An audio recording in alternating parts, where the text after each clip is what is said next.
thousands of islands, hundreds of languages, dozens of religions. One nation, Indonesia. From the outside, it seems like a beautiful mystery. But step in closer, and you'll find a culture that's not just unique, it's unforgettable. Hey everyone, I'm Sam, and welcome to my channel where we uncover the world's most fascinating cultures. In this video, we're going deep into the heart of Indonesia, a country that thrives on diversity, spirituality, and a deep sense of community. Diversity like nowhere else. Indonesia is the fourth most populous country on Earth, home to more than 275 million people. And yet, it's not just the number that makes it interesting, it's who those people are. With over 1,300 ethnic groups, more than 700 spoken languages, and a wide range of traditions, every island here tells its own story. You could be in Sumatra today, Bali tomorrow, and feel like you've traveled to a whole new country. That's how diverse Indonesia is. The spirit of togetherness. But how does a country so diverse stay united? The answer lies in a powerful cultural value called gotong royong, which means mutual cooperation. It's more than teamwork. It's a way of life. In villages, when someone builds a house, everyone helps. When there's a wedding, the entire neighborhood prepares together. It's a deep-rooted belief that we're stronger together than alone, and that's a value the world could learn from. Respect for tradition and family. In Indonesia, tradition isn't something of the past. It's part of daily life. You'll still see traditional ceremonies, dances, and rituals performed with pride. Family is everything here. Children are raised not just by parents, but often by grandparents, aunts, uncles, and even neighbors. Respect for elders is taught from a very young age. It's not unusual to see 3 generations living under one roof and loving it. A spiritual tapestry. Indonesia is officially a secular country, but spirituality is everywhere. Islam is the largest religion, but you'll also find Christianity, Hinduism, Buddhism, and countless local belief systems. Religious festivals, prayers, and offerings are a part of daily life. In Bali, for example, small offerings of flowers and food are made to the gods several times a day. What's truly inspiring is how these beliefs coexist, often within the same community. Food, art, and daily life. Culture is also about what you eat, what you wear, how you express yourself. And Indonesia doesn't disappoint. Food here is deeply regional. Spicy Padang dishes from Sumatra, sweet Javanese cuisine, fresh seafood from Sulawesi, and the best part? It's usually shared with others. Art is everywhere, from boutique textiles to gamelan music to intricate wood carvings. Even everyday life in Indonesia is full of color, sound, and meaning. Indonesia's culture is a living, breathing celebration of diversity. It teaches us that being different doesn't mean being divided. It can actually bring us closer. And this is just the beginning. In the next episodes, we'll explore the languages, rituals, and secrets that make this country even more fascinating.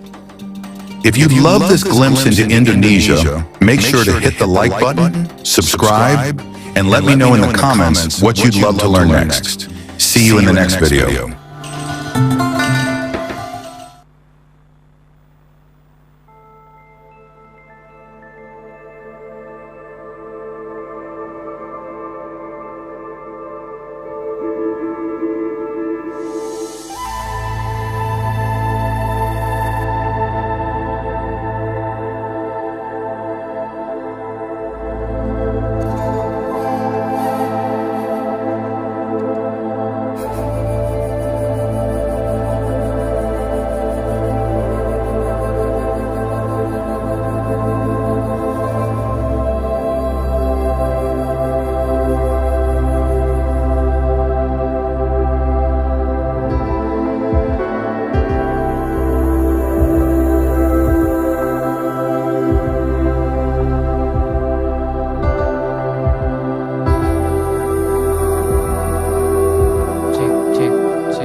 Sure.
Ladies and gentlemen, in short, we're about to start our conference.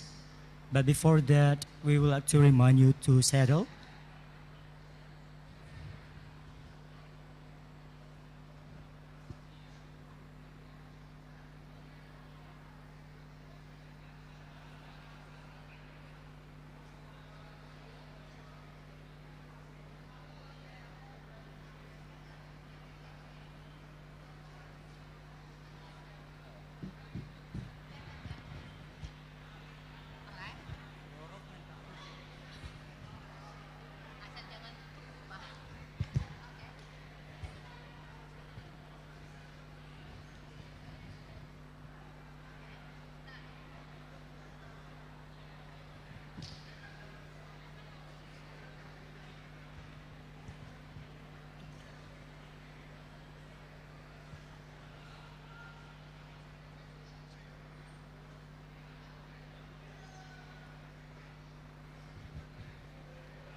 Okay, once again, ladies and gentlemen, before we officially begin, please take a moment to settle in, make yourself comfortable, and make sure you have your tea or coffee ready, because in short, we will start our conference. Thank you.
Indonesia is the most beautiful land in the universe.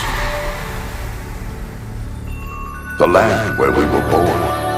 The nation where we grew up. So many colors that live together in peace. With a million timeless treasures. With an abundance of natural wealth.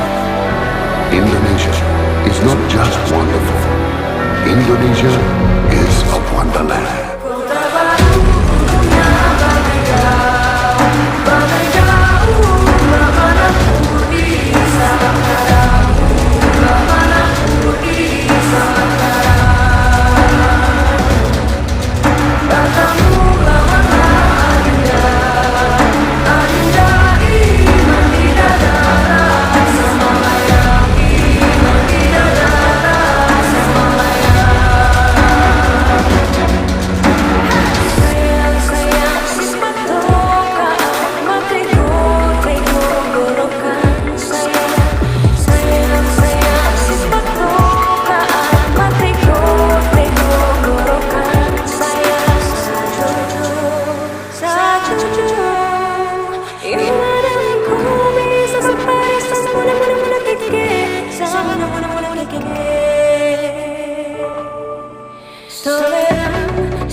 provinsi lain diselenggarakan dengan cara yang sama dan dalam tempo yang sesingkat-singkatnya. Jakarta, 17 Agustus 1945, atas nama bangsa Indonesia, Soekarno, Hatta.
Okay, once again, can we get bigger round of applause, ladies and gentlemen? Thank you very much.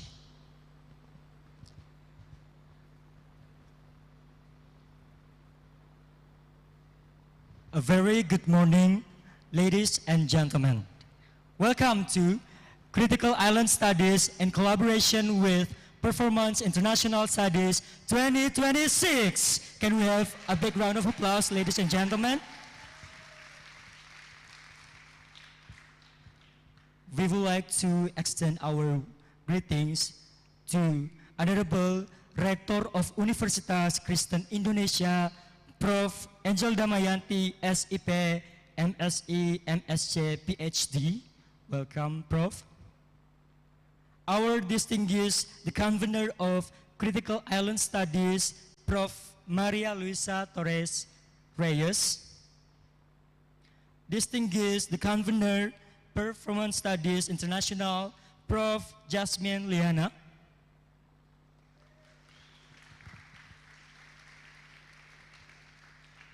Respected Dean of the Faculty of Letters and Languages, as well as the head of the organizing committee, Ma'am Susan Aha Situhang, SSNA. Our esteemed deans of faculties within Universitas Kristen Indonesia who are present with us today.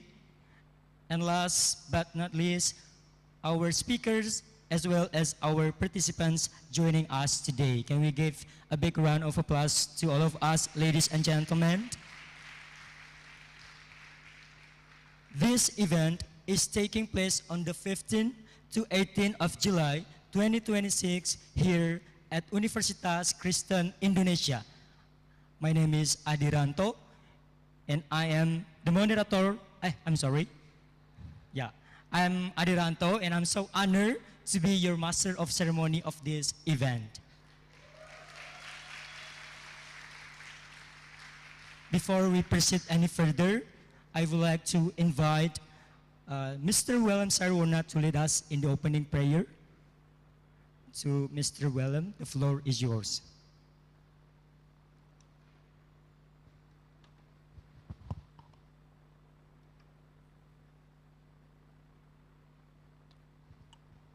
Ladies and gentlemen, Bapak Ibu, Saudara-saudari, izinkan saya akan memimpin doa buka ini di dalam bahasa Indonesia dan berdasarkan kepercayaan Kristen Protestan.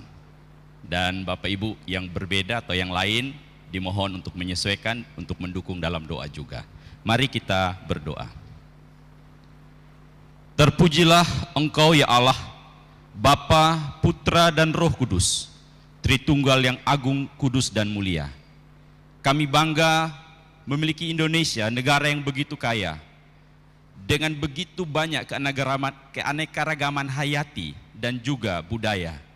Kami juga bersyukur kalau kami hadir di sini secara khusus, kami boleh bersama-sama berkumpul di tempat ini guna mengikuti joint conference dari Critical Island Studies dan Performance Studies International di kampus Universitas Kristen Indonesia. Terima kasih ya Bapak untuk panitia yang telah bekerja keras untuk mempersiapkan kegiatan konferensi internasional gabungan ini. Biarlah Tuhan Engkau memberkati seluruh rangkaian acara yang telah disusun, dipersiapkan, sehingga semua boleh berjalan dengan baik, dengan lancar. Demikian juga untuk para narasumber, biarlah Roh Kudus Tuhan urapi dan kuduskan mereka, sehingga apa yang mereka sampaikan sungguh berkenan dan memuliakan nama Tuhan. Kami juga berdoa Tuhan, dengan tema Archipelagic Flow, biarlah kami sama-sama boleh menikmati bagaimana kami bisa menghayati dan menghargai keanekaragaman yang ada di kepulauan yang ada di wilayah kami masing-masing. Secara khusus, biarlah kami boleh bisa menikmati indahnya Indonesia yang sangat beragam ini ya Bapa. Terima kasih ya Tuhan, terima kasih. Kami juga berdoa Tuhan untuk seluruh peserta yang hadir dari berbagai negara, dari banyak sekali perguruan tinggi, khususnya dari luar negeri yang hadir dalam joint conference ini. Tuhan memberkati mereka, sehingga mereka semua boleh diberikan kekuatan, kesehatan, keaktifan, dan keseriusan untuk mengikuti seluruh rangkaian kegiatan ini dengan baik. Kami juga menyerahkan untuk seluruh media yang kami gunakan, listrik, multimedia, dan lain sebagainya. Tuhan kuduskan, sehingga semua boleh berada dalam kondisi yang prima, dan kegiatan selama kurang lebih 3 atau 4 hari ke depan ini semua boleh berjalan juga dengan lancar. Terpujilah nama-Mu ya Tuhan. Kami juga mau mengaku sekiranya di dalam persiapan kami dan juga penyelenggaraan nanti ada kekurangan, ada kesalahan, kami mohon belas kasihan dan pengampunan Tuhan. Sucikan, kuduskan kami, sehingga apa yang kami persiapkan hari ini hingga selesai acara konferensi internasional gabungan ini sungguh berjalan dengan lancar hanya untuk kemuliaan nama Tuhan. Terima kasih ya Bapa, demi Kristus Tuhan, kami mengawali konferensi gabungan internasional ini di dalam doa. Amin.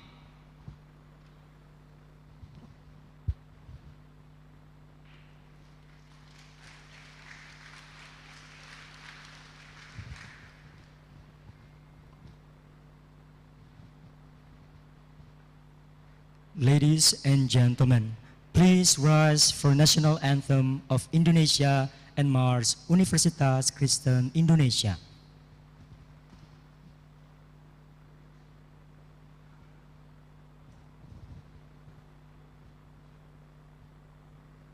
Kita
Universitas kita, berlambang ilmu dan budaya bangsa, turut membina pendidikan kita, dan kami mahasiswa-mahasiswa bersama mengajar ilmu dan cita-cita, mengabdi membina nusa negeri kita yang jaya.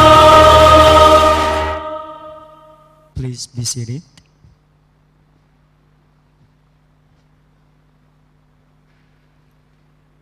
Ladies and gentlemen, now we would like to invite the Dean of Faculty of Letters and Languages, as well as the head of the committee, to deliver the opening remarks.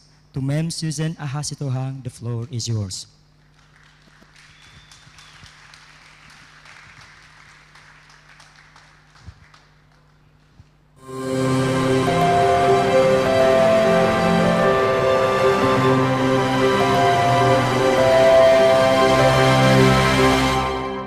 Good morning. Welcome to Jakarta, Indonesia. It is a privilege for Universitas Kristen Indonesia to host this gathering of scholars and artists from across the world. So allow me first to extend our respect and gratitude to Ibu Rektor, Prof. Angela Mayanti, to the members of the Rectorate, and then to my fellow deans of Universitas Kristen Indonesia. I also warmly welcome the Board of Performance Studies International and the representatives of our Critical Island Studies member universities who have traveled a very great distance to be in Jakarta, to be with us. And to all our presenters, delegates and guests, and keynote speakers, we are honored to have you here. This conference brought together around 358 accepted abstracts, 241 for PSI, 117 for CIS. As you can imagine, the work that we have to put into to come up with the program book until the last minute. So there are colleagues, these are abstracts from colleagues in more than 35 countries. So this is the first time PSI has been hosted in Indonesia. I hope I am not mistaken. And we are very proud that UKI has been given this trust in 2023. I think there was a in Macau, yeah? Okay. Let me tell you, share with you the team that you will meet for the last 4 days.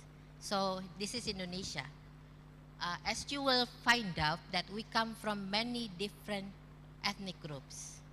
We have a saying, our national, I don't know, motto or belief is Bhinneka Tunggal Ika. What is Bhinneka Tunggal Ika? Let me find my translation.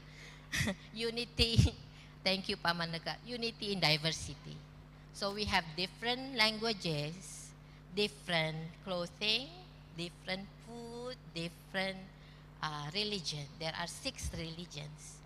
So, because this is Universitas Kristen, of course we have to follow Christian standard procedure. I don't know. Okay.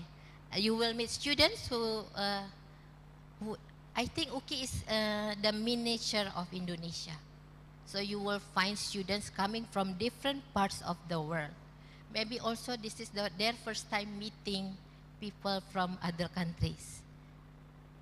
You know?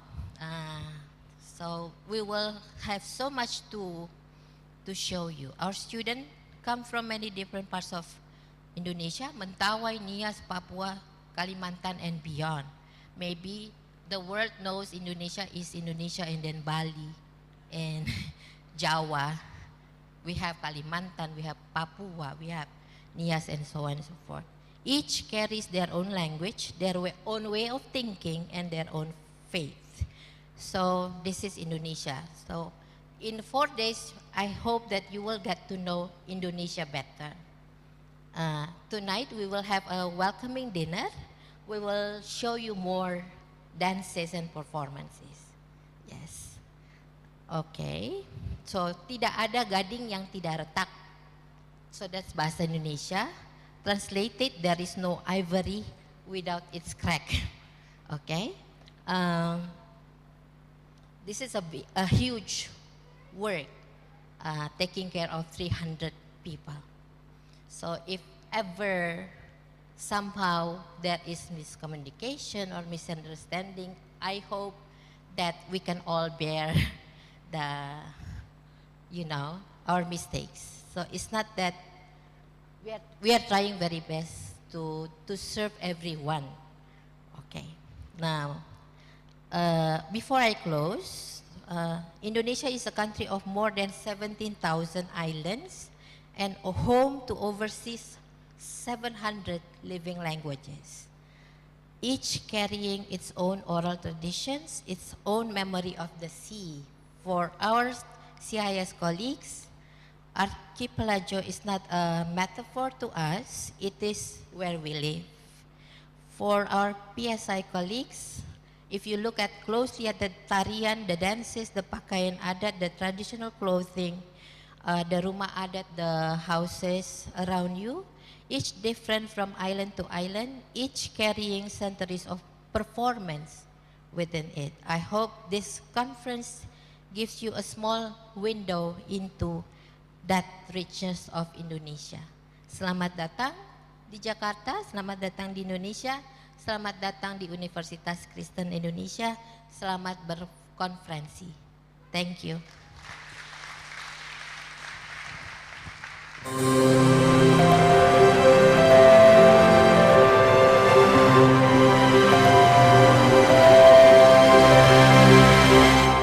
Thank you very much, Ma'am Susan. Now we would like to invite Director of Universitas Kristen Indonesia, Prof. Angel Damayanti, SIP, MSE, MSc, PhD, to deliver the welcome remarks and officially open our conference today. So, Prof, the floor is yours.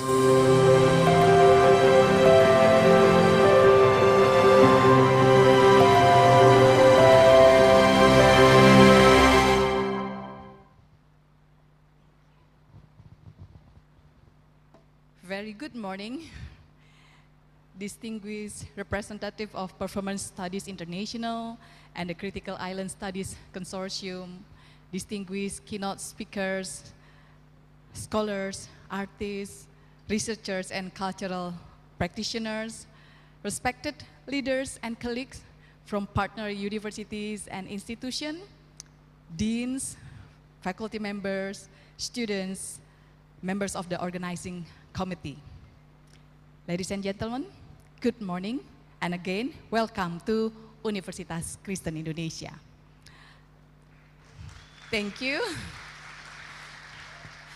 It is actually both an honor and a great pleasure for me, particularly, on behalf of the entire academic community of Universitas Kristen Indonesia, or UKI, to welcome you to join the 6th Critical Island Studies Conference and 31st Performance Studies International Conference under the inspiring theme, Archipelagic Flows. Can we give a big clap hand to our program today? And also the president, So yes, we are deeply grateful that this important international gathering is being held at our campus in Jakarta from 15 to 18 July. And this 4-day conference for sure brings together scholars, artists, performers, researchers, educators, students, and also cultural practitioners, as mentioned by our dean just now, more than 35 countries, more than 240 registered participants, and received more than 350 abstracts. So these figures demonstrate the strong international interest in the intellectual and creative conversation represented by this conference. Ladies and gentlemen, Indonesia is the world's largest archipelagic nation. Our dean has mentioned the number of our island. thousands of islands connected by seas, histories, migration, cultures, languages, and shared aspirations. Therefore, the theme of Archipelagic Flows is especially meaningful in the Indonesian context. By bringing these two words, archipelagic, and flows, means that this conference creates an interdisciplinary space in which island can be studied not only as geographical territories, but also as political, ecological, cultural, historical, performance, and many other things. So respected speakers and practitioners, UKI is very proud again to host this distinguished international conference. For UKI, international academic cooperation is not merely about institutional feasibility, it is also about creating meaningful encounters, expanding intellectual horizons, strengthening research collaboration, and contributing to the common good. UKI carries the motto, serving, not being served. It is taken from Matthew something, I think, yeah, from the biblical words. So this principle actually encourages us to ensure that education and scholars do not remain confined to classrooms or journals or conferences. Knowledge must ultimately serve humanity, promote justice, protect human dignity, and contribute to the sustainability of our shared world. So I would like to express our sincere appreciation to Performance Studies International and the Critical Island Studies Consortium and all partner institutions for trusting Universitas Kristen Indonesia with the responsibility of hosting this joint conference. Thank you from PSI and CIS. And I also extend my deepest appreciation to the distinguished keynote speakers. Yeah, you can see your face out there, a big spanduk over there.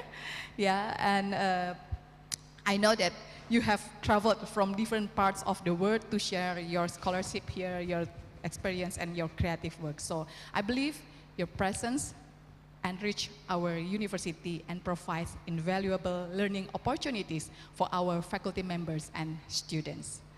And my special appreciation goes to our Dean from the Faculty of Letters and Languages of Universitas Kristen Indonesia, Ma'am Susan, and all the entire of academic from the faculty, together with the international and national organizing committee, preparing such a huge conference requires extensive coordination, patience, professionalism, and dedication.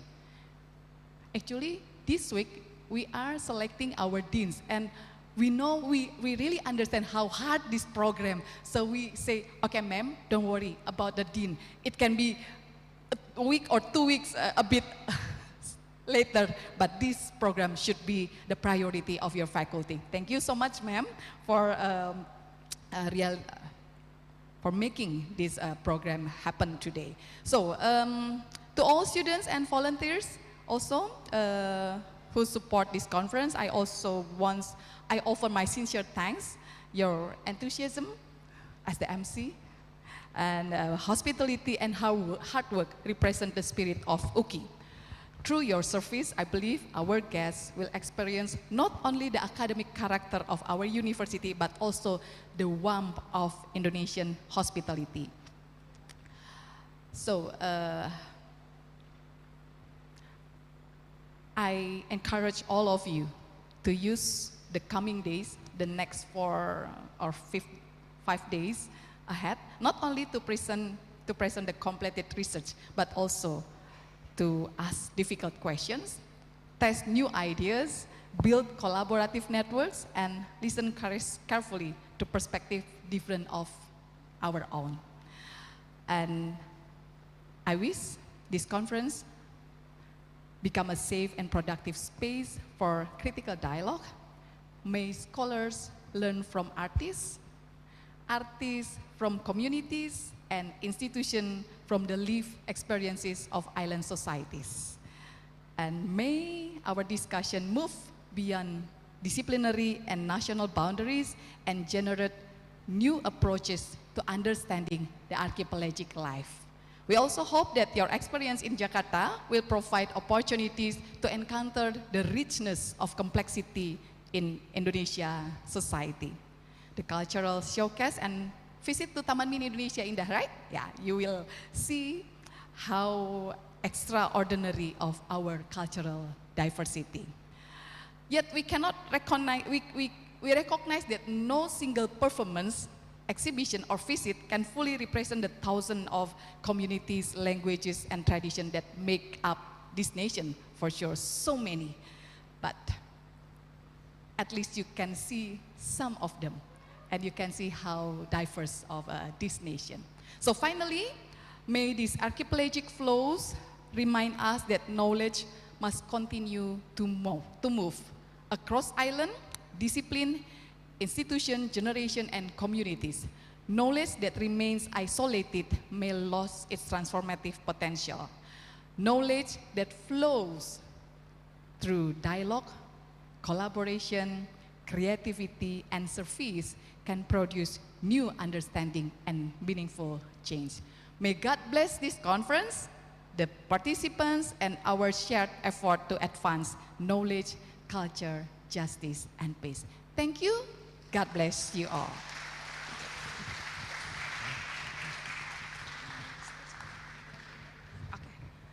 We would like to respectfully invite back to the stage Ma'am Susan Hasitohang, as well as Prof. Maria Luisa Torres Reyes, and also Prof.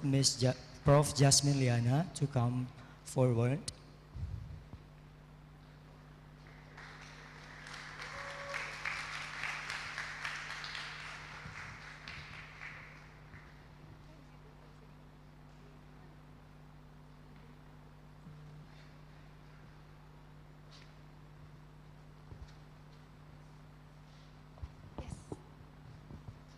Here? I think you should stand here. So the camera will take your beautiful pictures. So, yeah, may our discussion today be intellectually stimulating, your performances inspiring, your encounters enriching, and your collaboration enduring.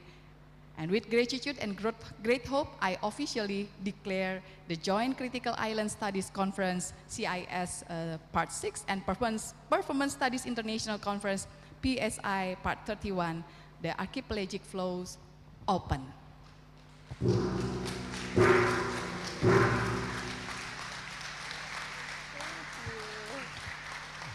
To our esteemed leaders, please remain on the stage because we will have our photo session together. Maybe you can move in the center, please. The center of the stage. And then our photographer. I put this first, just a minute.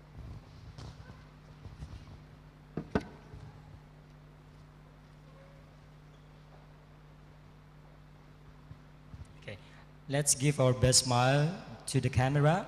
1, 2, 3. Okay, one more time. 1, 2, 3. Freestyle. Okay, freestyle. Freestyle.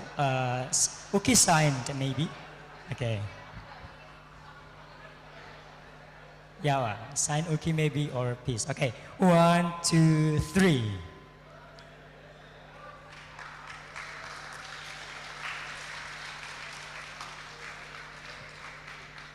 So we also have our second photo session with the participants. So we like to invite our leaders and speakers to step down to the front on the stage. We are going to take a group photo together with all the participants in the room.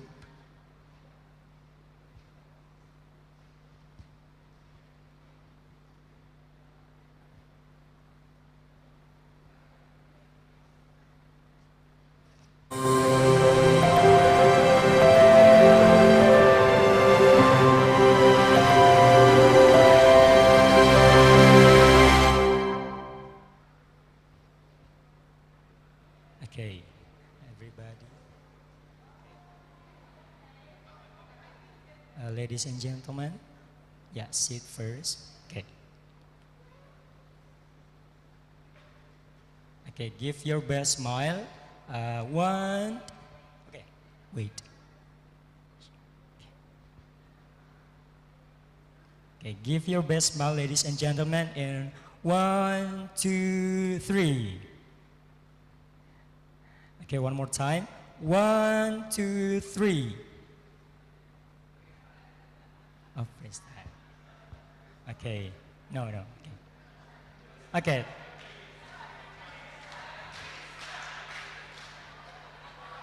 Okay.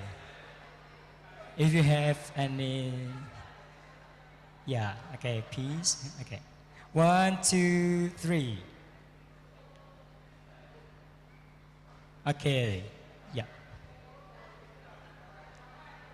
Thank you very much, ladies and gentlemen. Let's give a big round of applause to all of us.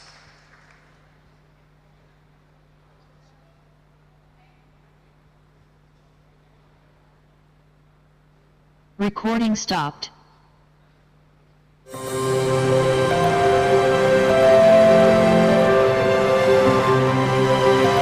in progress. Ladies and gentlemen, now we would like to invite the convener of Performance Studies International, Prof. Jasmine Liana, to deliver the opening remarks.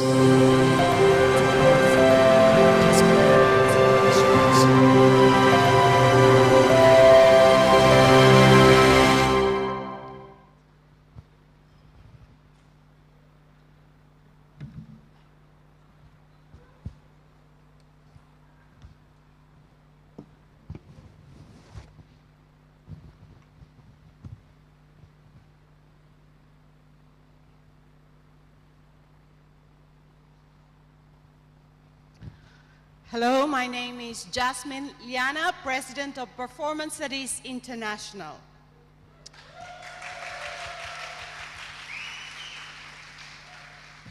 Good morning, PSI.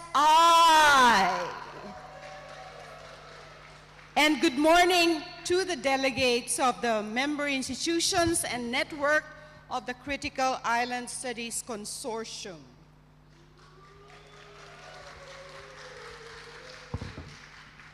I pay my respects to the organizers led by the UKI Rector, Professor Angel Di Mayanti,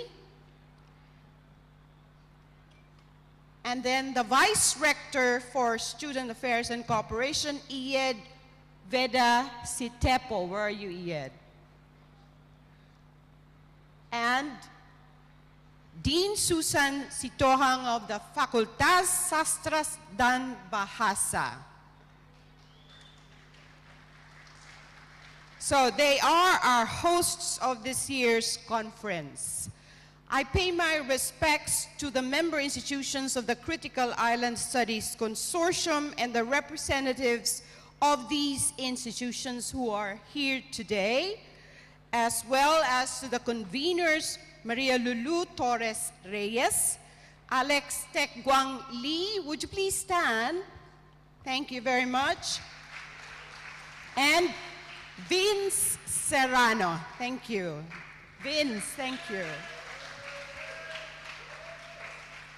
And I acknowledge with immense gratitude Susan's team who tirelessly worked on making the conference possible. Leia, Chris, Velin, Mike, Inda, Sela, Yepsan, Fame, Chayi, of course, Adi, and so many, many, many others. I've been working with them since Friday, Saturday, prior to today. So thank you so much for your hard work and for welcoming us to Jakarta. There is much to celebrate in this year's 31st Conference of Performance Studies International. We have passed the 30th year of the association's conference, and we are in Jakarta, an archipelagic country, already said, of more than 17,000 islands, surely the most fitting venue of a conference with our theme, Archipelagic Flows. We are also partnering with the Critical Island Studies Consortium, and so this is a joint conference of two organizations, a joint effort and a joint space of conversation of two distinct fields of scholarly inquiry and practice. Our aim in doing the conference together is to explore how these fields intersect and what are the productive possibilities of archipelagic thinking, both for critical island studies and for performance studies. I am personally deeply involved with both PSI and CIS because my university, De La Salle University, is an institutional member of both PSI and CIS. But also because I have a personal activist commitment to and investment in the practice of performance studies and critical island studies and the work of Performance Studies International.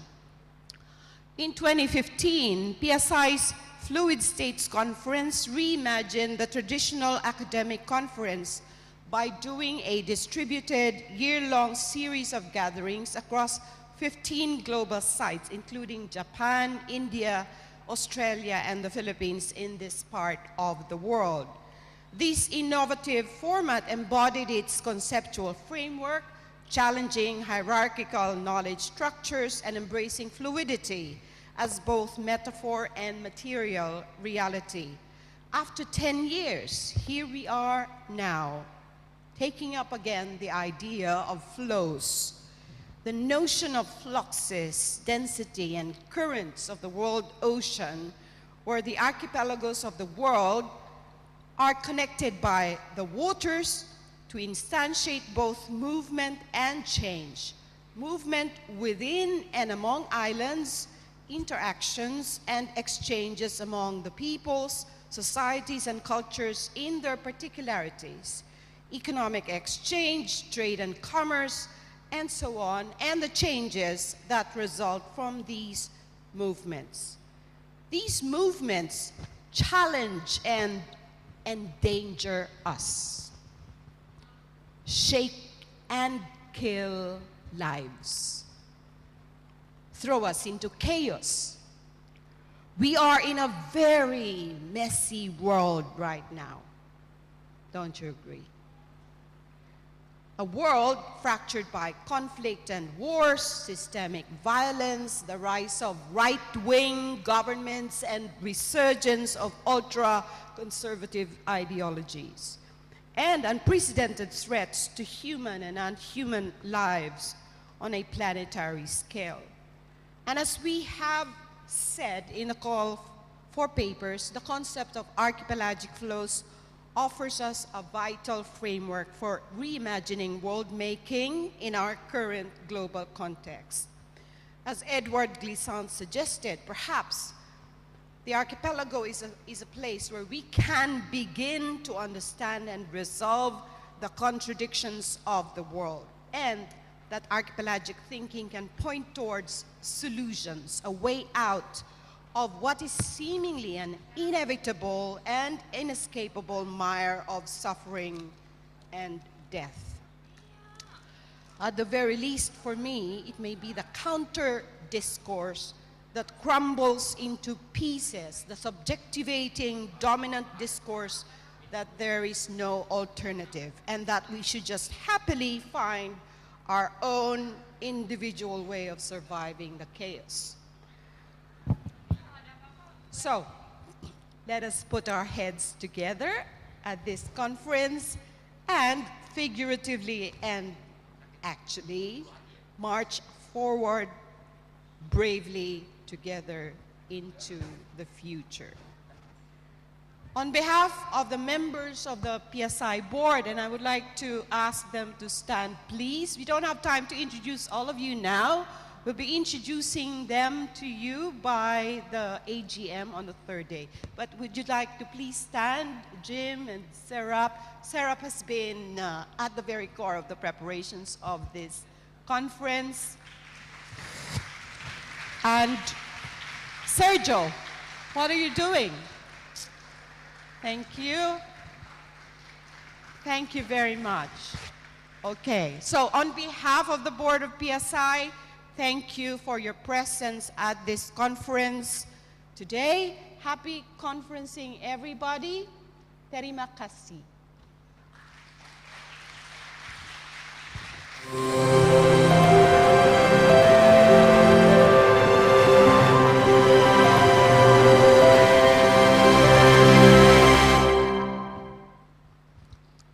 Thank you very much, Prof. Jasmine Liana. Next, we welcome the opening remarks from Prof. Luisa Torres Reyes as the convener of Critical Island Studies. To Prof. Maria Luisa, the floor is yours.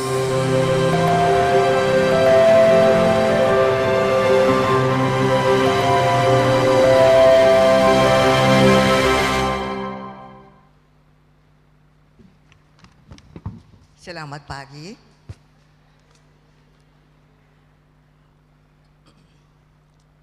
What brings us together today as scholars and academics, as students and specialists here in Indonesia, which CIS calls home alongside the Philippines and the rest of Asia.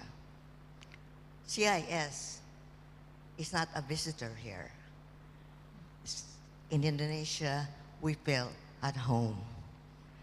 And alongside UKI, therefore, we welcome our partners, Performance Studies International, to this home. We come from different intellectual and creative traditions: critical island studies and performance studies, literary cultural studies, theater studies, and the performing arts.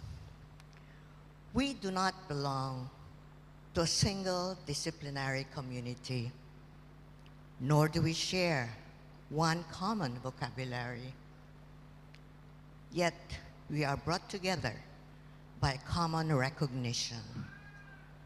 The most urgent issues of our time: culture, ecology, migration, justice, knowledge.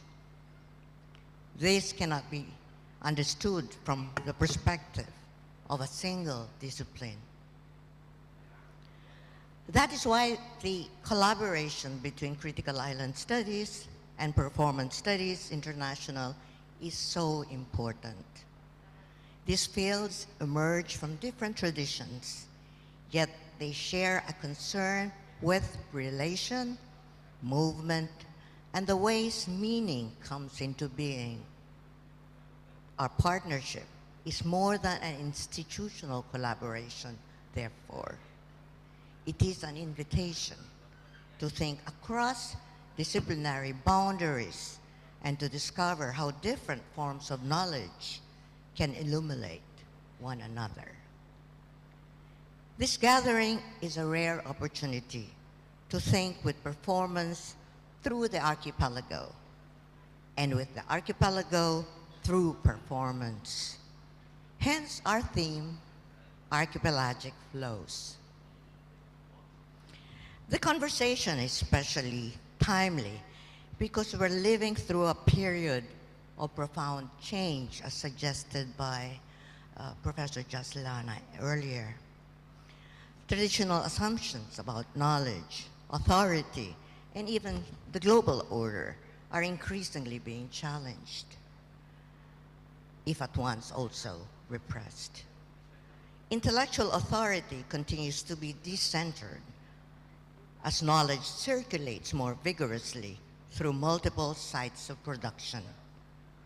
What is emerging is not simply a multipolar world, but one in which no single framework can adequately explain are shared realities.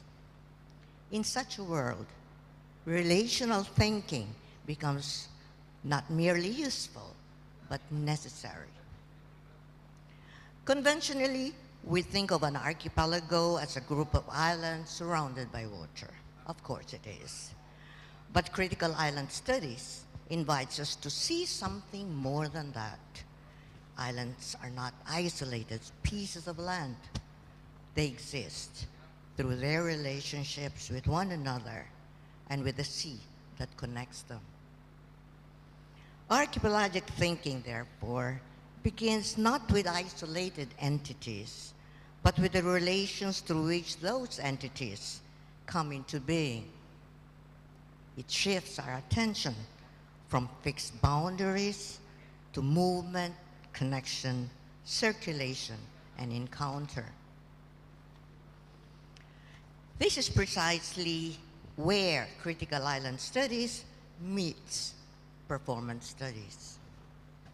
Performance studies, likewise, moves away from fixed objects toward practices, events, and embodied ways of knowing.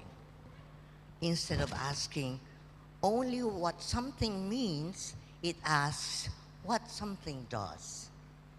How do performances create relationships among bodies, communities, institutions, and places? Performance extends far beyond the theater stage, of course. Rituals, festivals, commemorations, protests, everyday interactions, and even digital encounters become sites where culture is continually created, negotiated, and transformed. Meaning, in other words, is not simply represented. Meaning is performed. This insight resonates deeply with what we like to call archipelagic thinking. Just as islands emerge through networks of relation, performances emerge through histories, memories, audiences, spaces, and affects that always extend beyond any single event. These two fields, therefore, offer complementary ways of understanding the world. The archipelago provides a spatial language of connection, while performances offer embodied language of relation in action. This convergence matters because the defining challenges of our time, like climate change, migration, environmental degradation, technological transformation, and widening inequality, do not respect disciplinary boundaries. They unfold simultaneously across ecological, political, cultural, and embodied dimensions. What this suggests is the possibility of what we might call an archipelagic interdisciplinary humanities. By this, I do not mean a new discipline that replaces the existing ones. Rather, I mean a way of bringing disciplines into productive conversation. It is an intellectual orientation grounded in the recognition that knowledge advances not through the dominance of a single framework, but through encounters among multiple perspectives. Like an archipelago itself, disciplines retain their distinctiveness while becoming more meaningful through their relationships with one another. In this sense, the collaboration between critical island studies and performance studies is not simply interdisciplinary.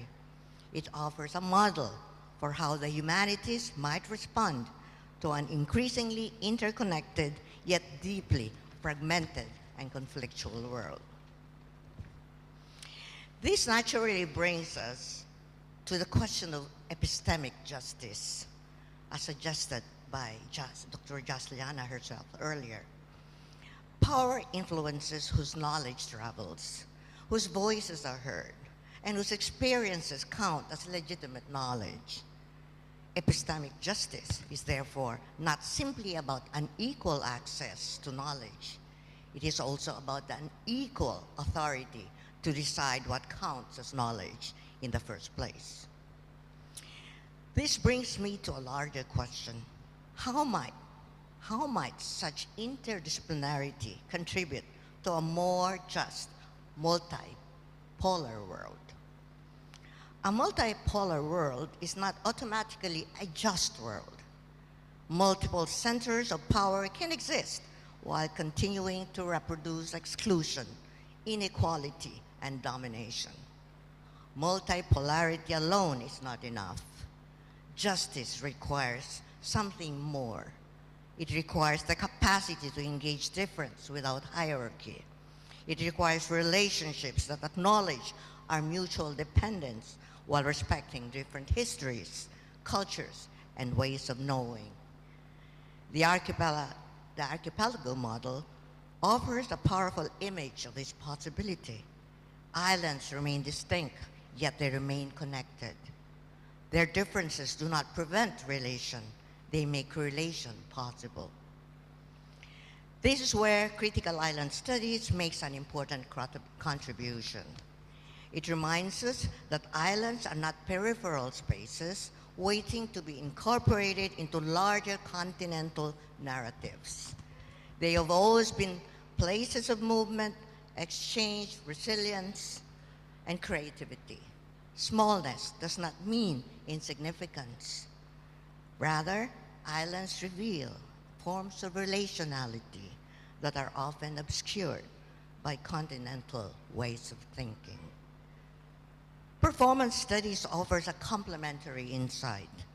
Performance is where communities remember histories, negotiate identities, challenge power, and imagine different futures. And I speak as a theater studies scholar myself. Justice, therefore, is not only something we theorize, it is something we continually enact through embodied practices and social relationships. So hand in hand, these two fields offer powerful resources for imagining a more equitable world. One teaches us to see from many locations rather than a single center. The other teaches us how relationships among those locations are lived, negotiated, and transformed. This ethical commitment lies at the heart of both critical island studies and performance studies international. Each challenges fixed boundaries between islands and continents, between performers and audiences, between disciplines, and between knowledge and practice. Each asks us to think relationally rather than hierarchically. Combined, these fields encourage us to imagine a humanities that is relational rather than hierarchical, collaborative rather than competitive, and attentive to the many ways knowledge is embodied, performed, and shared. They remind us that difference is not a barrier to understanding, but the very condition that makes meaningful dialogue possible. In an age marked by fragmentation, polarization, and profound global uncertainty, this may be one of the humanities' most important contributions, not to eliminate differences, but to cultivate the relationships through which differences become sources of creativity rather than conflict. The task before us, then, is not simply to produce more knowledge. It is to create the intellectual and institutional conditions that allow different knowledge traditions to encounter one another with openness, humility, and mutual respect. That is the deeper promise of an archipelagic, interdisciplinary humanities. So let me end where I began. What brings us together today is not that we come from the same discipline or speak the same intellectual language. It is what we recognize when we recognize our shared responsibility to build relationships across our differences. That's why this partnership between critical island studies and performance studies international matters very much. It does more than bring two fields together. It models our very kind of relational thinking that our time requires. A just, multipolar world is not simply a world with many centers of powers. Again, it is a world sustained by meaningful relationships across differences. In that sense, our gathering today is not only about studying archipelagic flows, it is itself an archipelagic flow, a meeting of distinct traditions that remain different while becoming connected. Terima kasih.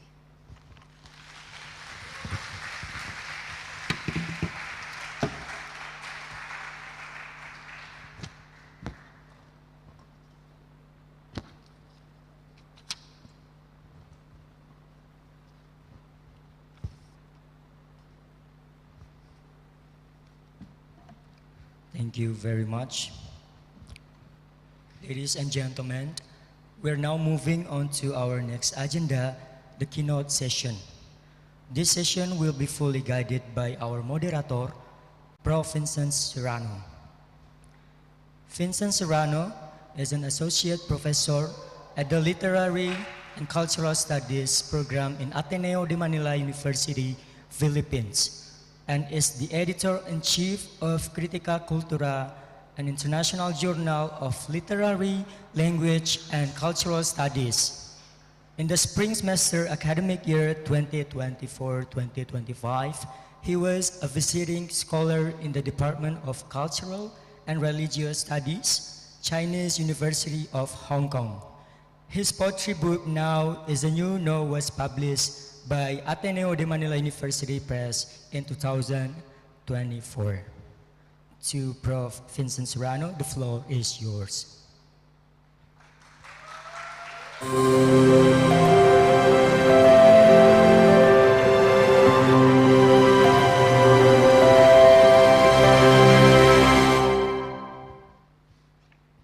Hello.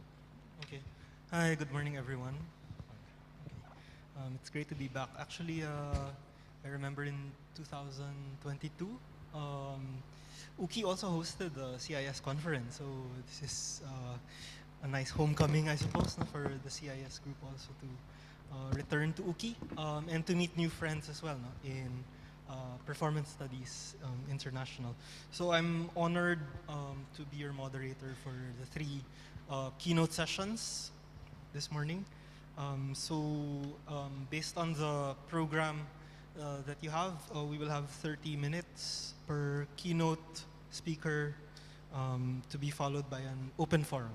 Okay, so we will just follow the order that you find there. Professor Ied, and then Professor Alex, and finally Professor Paul Ray. Just some housekeeping matters. I think we have a timer. Where's the timer? Timer? Somewhere there. Okay, so keynote speakers, please just, the timers will just time you. Okay, right. So, Buiad, is Buiad here? Ied, there. Okay. So, I'm honored to introduce Professor Ied Vida, our, yes?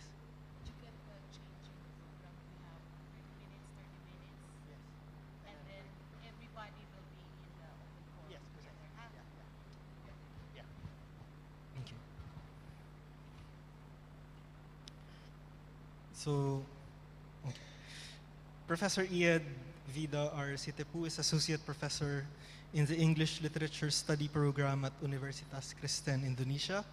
She teaches courses in learning strategies in higher education, Asian literature, and literary seminar. Her research interests include English as a foreign language in Indonesia, graduate competencies, gender studies, and tracer studies. She actively promotes the importance of career development in higher education as a means of responding to the evolving demands of the labor market and the challenges posed by the massification of higher education. Her current publication is a monograph titled Learning Strategies in Higher Education in Indonesia, as well as articles which are nationally and internationally published. Friends, let's all give a warm round of applause for Professor Ied Vide, our Sitepu.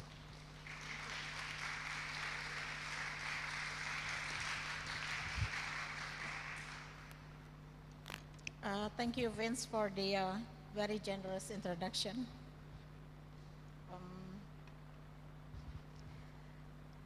So I'll be given 30 minutes, and I'm going to present to you the my paper. Yeah, the rights of coastal women fisher to economic access: a perspective on legal justice and gender equality. So I would like to start by thanking those. Okay, now okay? No? Okay, now? Okay, yeah.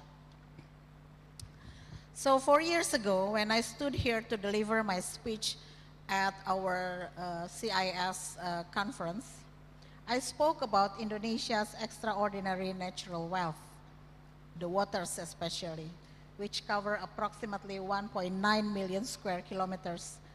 So this country is predominantly maritime, with around 1.83 million square kilometers of water and 93,000 square kilometers of land. Slide, please. So my presentation today will be like this. So there is an introduction, gender issues, and stuff.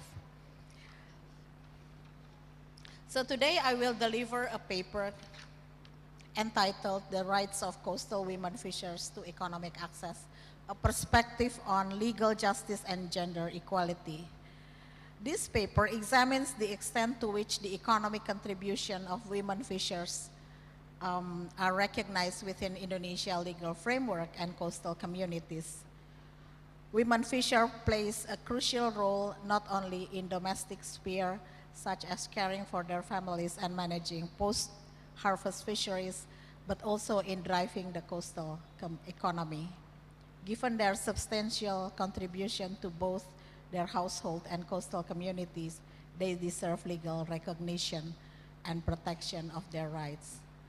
Why do you think, why I chose this one? Because when we talk about the welfare of Indonesia, a maritime nation which was declared several decades ago, if there is no justice for the women fishers in Indonesia, I don't think that Indonesia can declare itself to be a maritime nation. Because from our understanding, the Indonesia declared itself a maritime nation decades ago, and it is all put in the government agenda from first president up to the recent president. They all have maritime program in their agenda. The most recent is Indonesia Blue Economy, and the roadmap serves to consolidate the policies, program, and activities supported by all stakeholders and to provide guidance to realize sustainable ocean economies. Next slide, please. So this is Indonesia, and you can see in the next slide, I will show you the fishing ports of Indonesia, so you can see that the wealth that Indonesia has, not only the water, but also the ports that we have for fishing activities. In the Blue Economy Program, in the roadmap of Blue Economy Program, it elaborates the relevant direction of Indonesia 2045 vision and relevant policy instruments which provide the basis for its implementation, particularly to realize Indonesia as a sovereign, advanced, and resilient archipelagic country. The policy of this blue economy is divided into 4 phases, and each phase consists of several strategic action.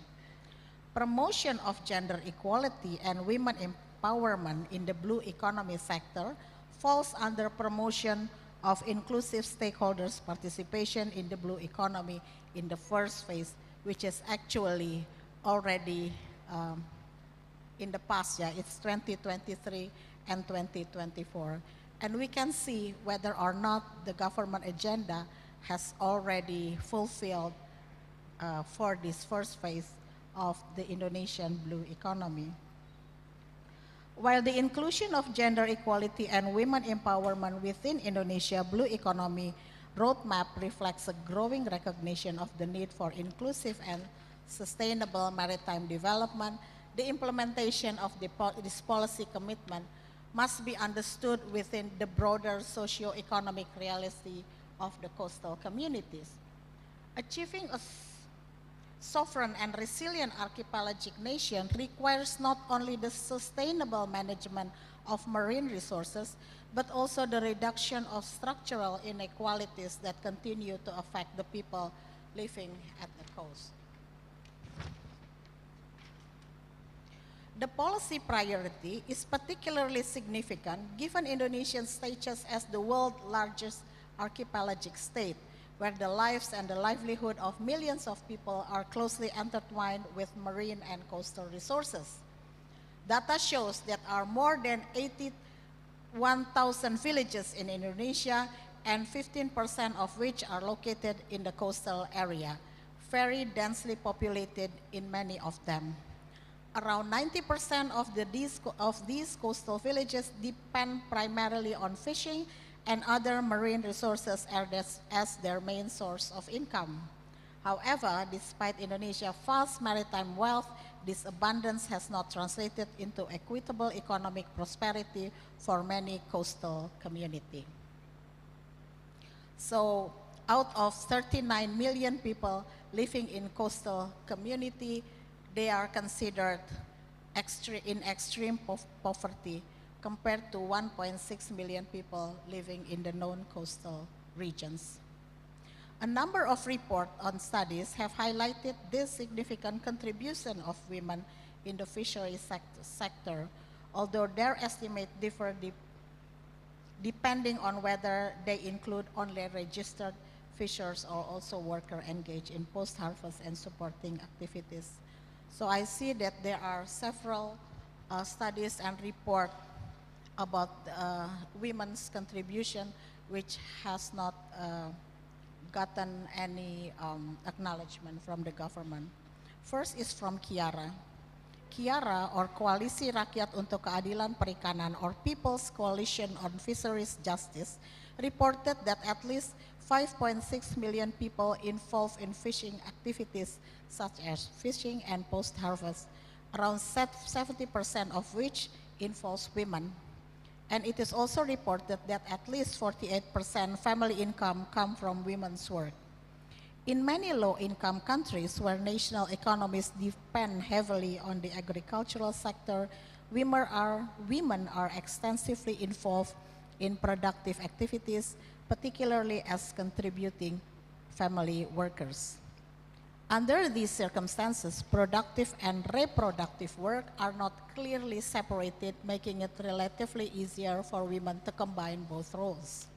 However, women's participation is not often recorded as formal employment because it takes place within the households and family enterprises. As a result, their economic contributions tend to remain invisible and receive limited recognition in both official statistics and legal framework. So in light of this condition, there are two questions emerge. First, does Indonesian existing legal framework ensure gender justice and equitable welfare for women engaged in economic activities in coastal areas? And secondly, to what extent are economic access rights of women fishers in coastal areas recognized and protected from the perspective of legal justice? Next slide, please.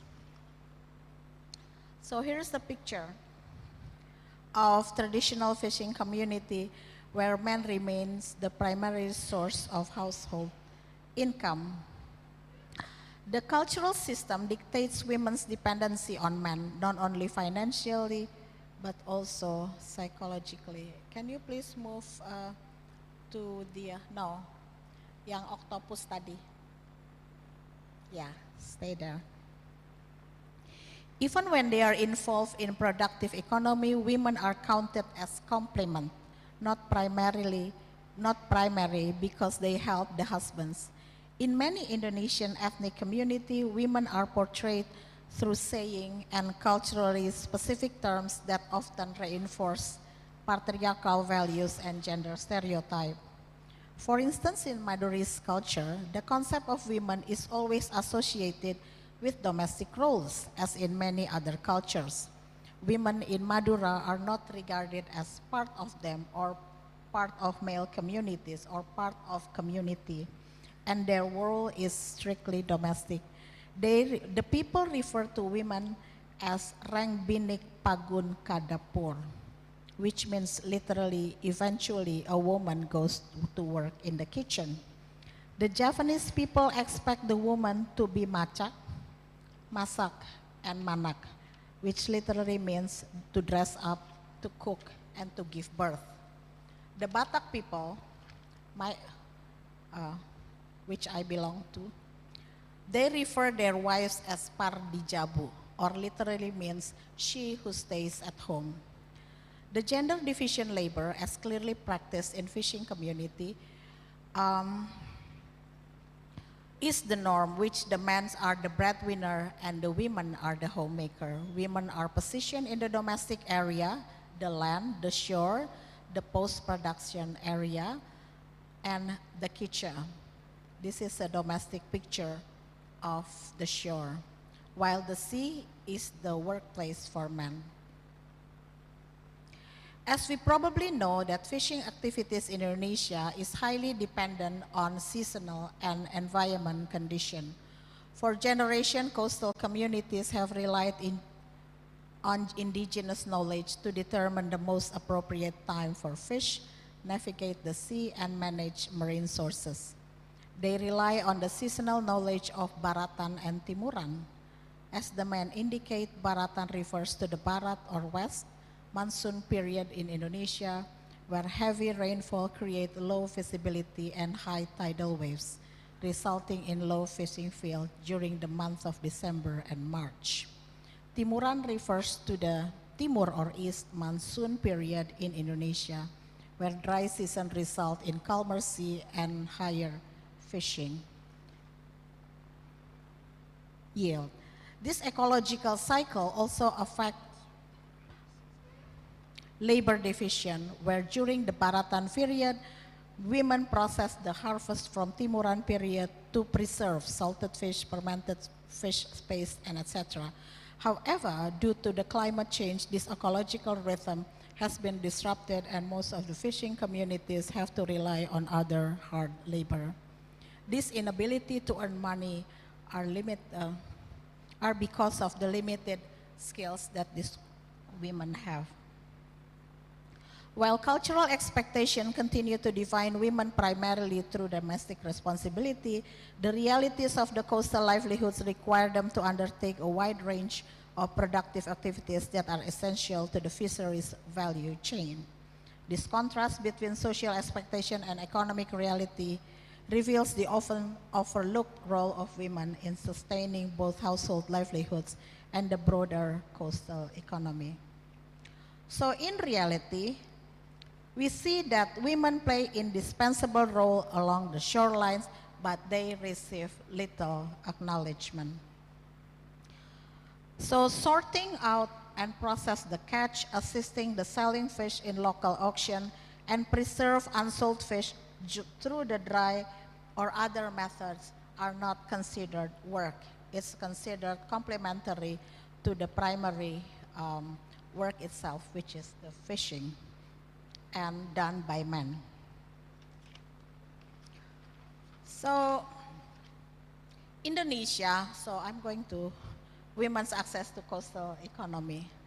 So every 6th of April, Indonesia observes, next slide please. Indonesia observes National Fishers Day to recognize the invaluable contribution of the fishermen who risk their life in the sea. However, despite this annual celebration and symbolic recognition and etc., the National Fishers Day continue to portray fishing as predominantly male occupation, rendering the contribution of women fishers in Indonesia, which is invisible. Why is the women fishers' right important? Because there are approximately 3.9 million women fishers contributing to the fishery production chain. It is undocumented because it is considered informal work. And because this entire range of activities are often classified as supportive and domestic work rather than productive labor within the fishery sectors, women fishers are not officially registered as fisher, limiting their direct access to economic resources such as credit, insurance, subsidies, and government empowerment program. This situation reinforces the subjugation of women fishers within the coastal economy despite their substantial contribution to the sustainability of fishery production and the economic well-being of fishing households. Protection of economic rights, equality in the workplace, and active participation in economic decision-making often fail to reach women because existing legal and policy framework have not yet been able to effectively promote gender equality. In developing countries like Indonesia, women are disproportionately represented in the formal segment of coastal economy. In her research, Andi Misbahul Pratiwi found that to improve women fishers' welfare in Indonesia, their identity as fishers must be acknowledged, followed by gender-sensitive education policy. Many studies on the role of Indonesia along the coast of Java, Sumatra, Sulawesi, and other places have found similar findings. Women fishers in the north coast of Java, for instance, play a vital but undervalued role in sustaining household economies and coastal resilience, making their recognition and empowerment essential for achieving gender equality and inclusive maritime development. FAO found also finds similar findings. Jaring Nusa also finds similar findings, but then there is a good news from the Demak Regency where women have actively involved in fishing for the past 5 years, and they have transformed themselves into the real women fishers. Some of them got acknowledgement from the government because they have this registered card as a fisher, but then we can see that it is only a small stories. Only few stories, successful stories from the fishing village that we can hear in the news and also when we go into the fishing areas or port. Other stories are really sad because they are still trapped in the patriarchal society and no legal, no law or regulation that will protect them when they go to the sea. So we need actually more successful stories in order for us to reclaim ourselves to be a maritime country. Next slide, please. So actually, we do have law and regulations that that seems to protect women. So in order to protect women's rights and interests, Indonesia has ratified the CEDAW, or the Convention on Elimination of All Forms and Discrimination Against Women. And it is put into law number 7, year 1984. And several principles which are implemented through this particular law are as follows. First, gender equality. Second, non-discrimination. 3, women's participation. And last but not least, protection on women. Other than the CEDAW or the Bill of Rights, Indonesia has the following law and regulation that supposedly protect women's rights and interests, such as follow. The 1945 Constitution, that everyone has the rights to be free from discriminatory treatment on any basis whatsoever and has the right to receive equal protection against discriminatory treatment. Law number 7, which is the ratification of CEDAW. Law number 39, which is about human rights. Law number 12, 2003, concerning national education, which gives education to all citizens of Indonesia. And then government regulation number 4, concerning gender mainstreaming in national development.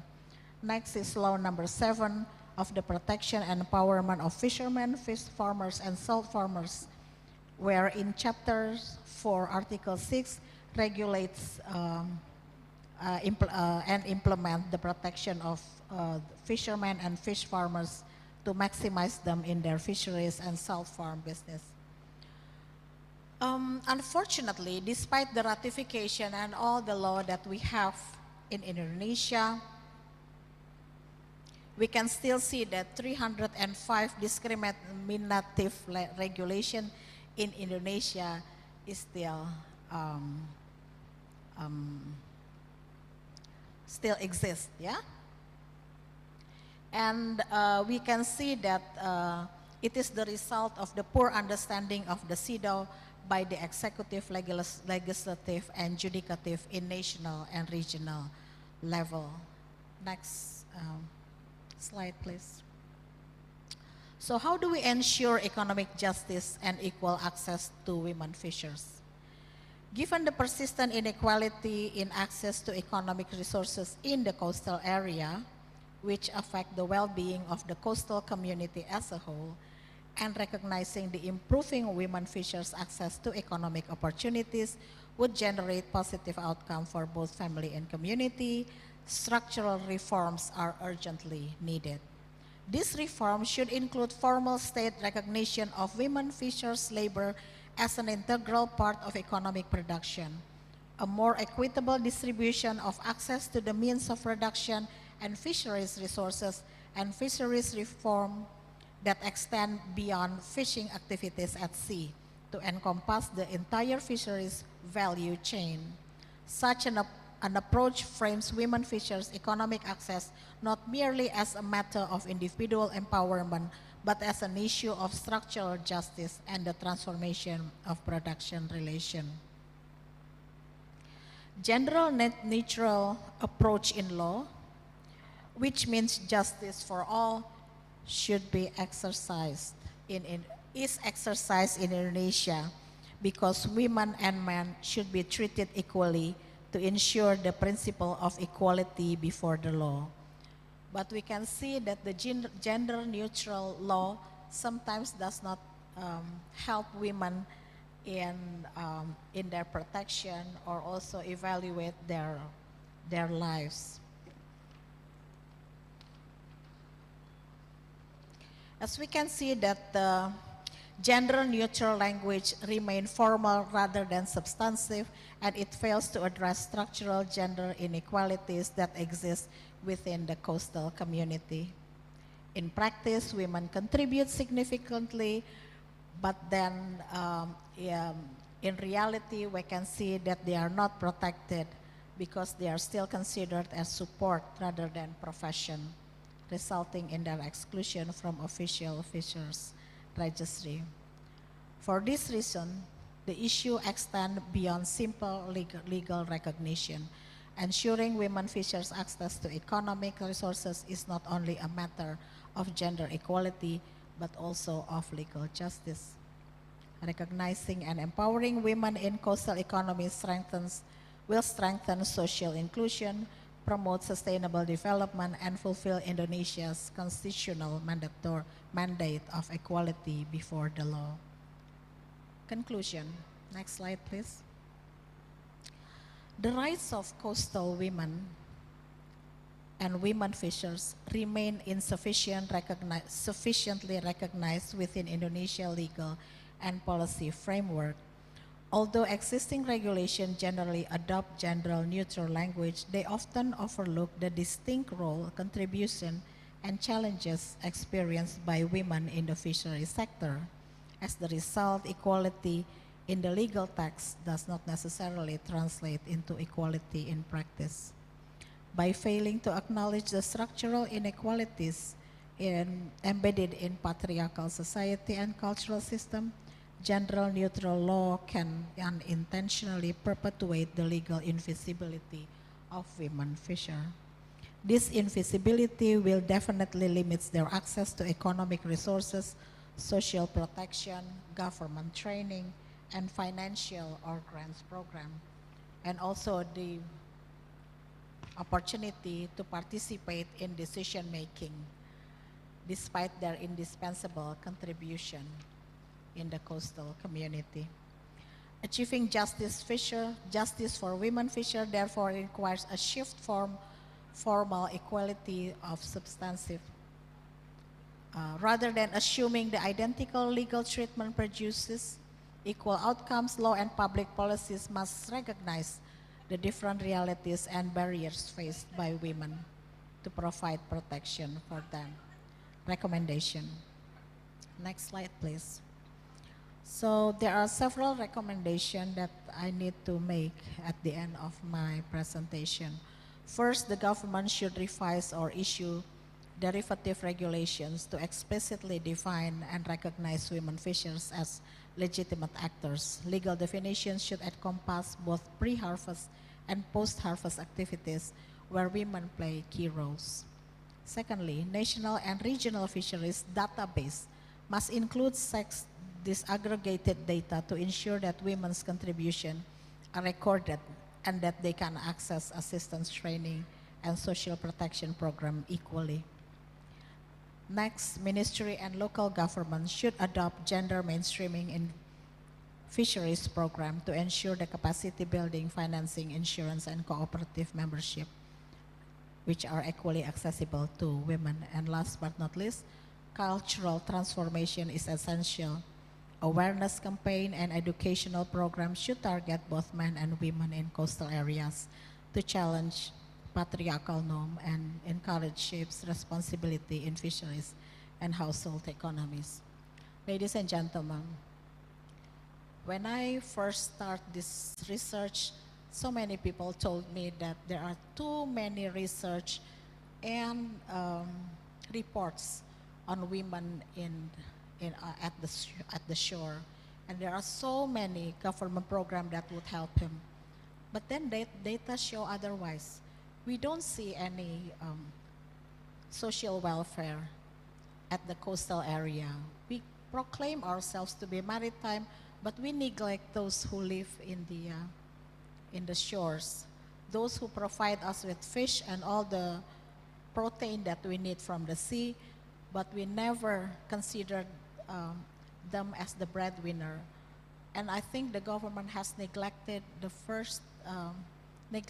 human rights of these women fishers so far. And I'm not very sure if we can really say that we are a maritime nation if half of the population who live at the shore is not protected by the law. So in acknowledgement, I would like to thank Professor Hulman Panjaitan and Professor Paltiada Saragi for the invaluable advice, and also Ibu Mina, the very nice person that I met at the shore, the proprietor of a small-scale business enterprise at Kalibaru, Cilincing, for the valuable interviews several days ago. Thank you very much.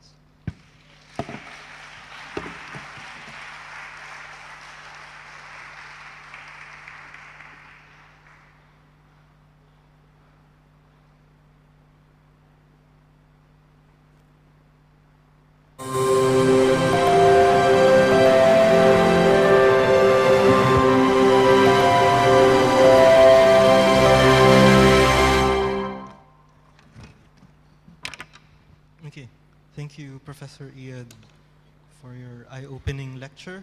As you can see, the situation of women fisherfolk, as alluded to in our opening remarks, has many layers, and many diverse factors that affect their marginalization. And as Professor Ied has pointed out, some of these would include culture, infrastructure, ecology, history, among many others. At the core of Professor Ied's argument, she is calling for a stronger gender-responsive legal framework, in part in order to alleviate their problems. But of course, as we know, much needs to be done. Okay, so we now proceed to our second keynote lecture. Alex, okay. So allow me to read Alex's bio note. Professor Alex Tekwang Lee is professor. 2 rounds of applause for Alex. A professor of philosophy and cultural studies at Kyunghee University, South Korea, where he directs both the Center for Cross-Cultural Studies and the Global Center for Technology and Humanities.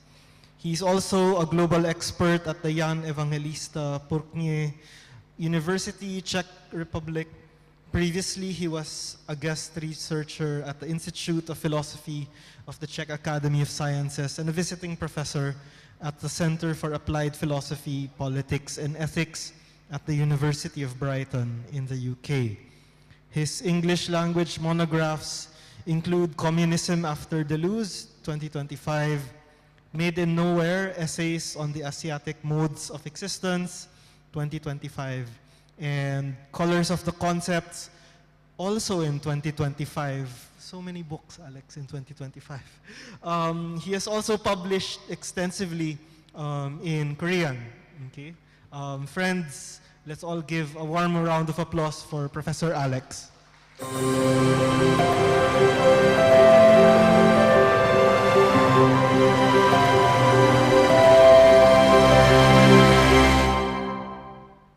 Okay, thank you.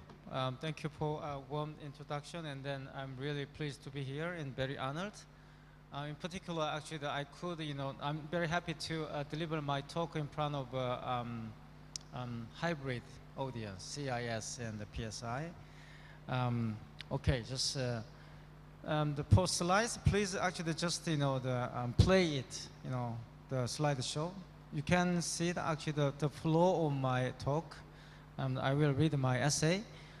This essay will be about the concept of wicked technologies I made.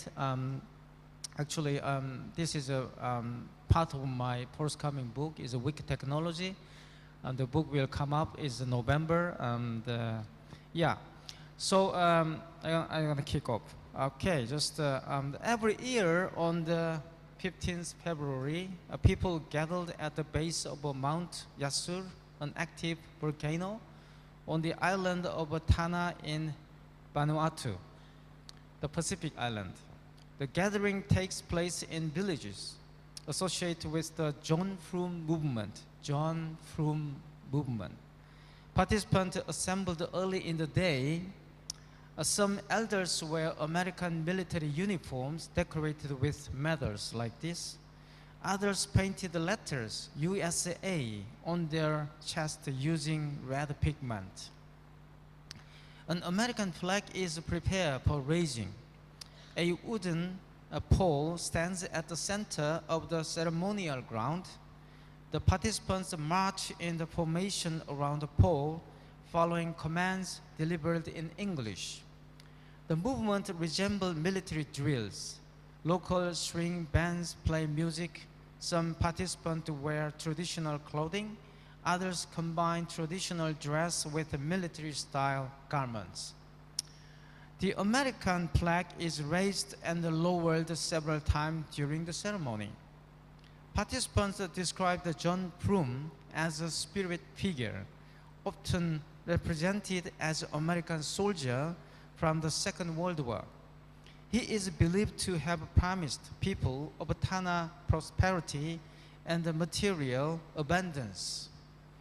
During the ceremony, references are made to his eventual return and to the goods he is expected to bring. Sounds very familiar. This is Christianity, okay? Jesus Christ. And then, who is the John Prum? Yeah? Of course, it's not the Jesus Christ. The name suggests a saint or national hero, but it does not refer to historical individual. John Prum is a figure who emerged on the island of Tanna with no fixed origin in time or place. No actual historical evidence, any John Prum existed in this tribe. The name John Prum is often explained as a pidgin rendering of John from America, a phrase associated with the presence of US military personnel in the region during the Second World War. Because when I grew up in the military camp, my village, my hometown is around the military camp, I met lots of John from America, So John Prum is described as emerging in the 1930s, advocating withdrawal from missionary influence and colonial authority, both of which were seen as disrupting customary life. He is associated with an eschatological promise of return, like Jesus Christ, in which the arrival of cargo symbolizes wealth and freedom.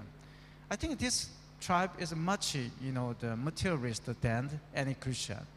They look for that kind of, the cargo arrival, not any Hugo or some kind of judgment day. So the name first attached to local prophetic activity at Green Point, linked to the staged supernatural appearances and to the island's sacred geography, including its association with the mountain deity Karaparamon. Then it develops into a broader set of expectation and practices. The rejection of a mission discipline, intensified kava drinking and dancing, the abandonment of a mission villages, and the anticipation of a coming transformation in which Europeans would depart and new forms of wealth and infrastructure would arrive. Often imagined through planes, new currency, metal houses, and then abandoned goods, like this.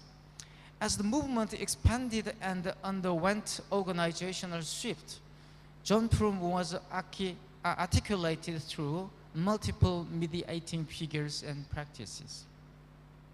As a survey, the presence of John Prum was attributed to individuals described as his sons and was communicated through children's utterances and the circulation of ritual offerings. In a later phrase, the charismatic leader claimed the identity of John Prum himself, stylizing himself King of America and the Tanna, and sought to consolidate authority by mobilizing followers, establishing guards and the ranks, and initiating the construction of an airship intended to receive American aircraft.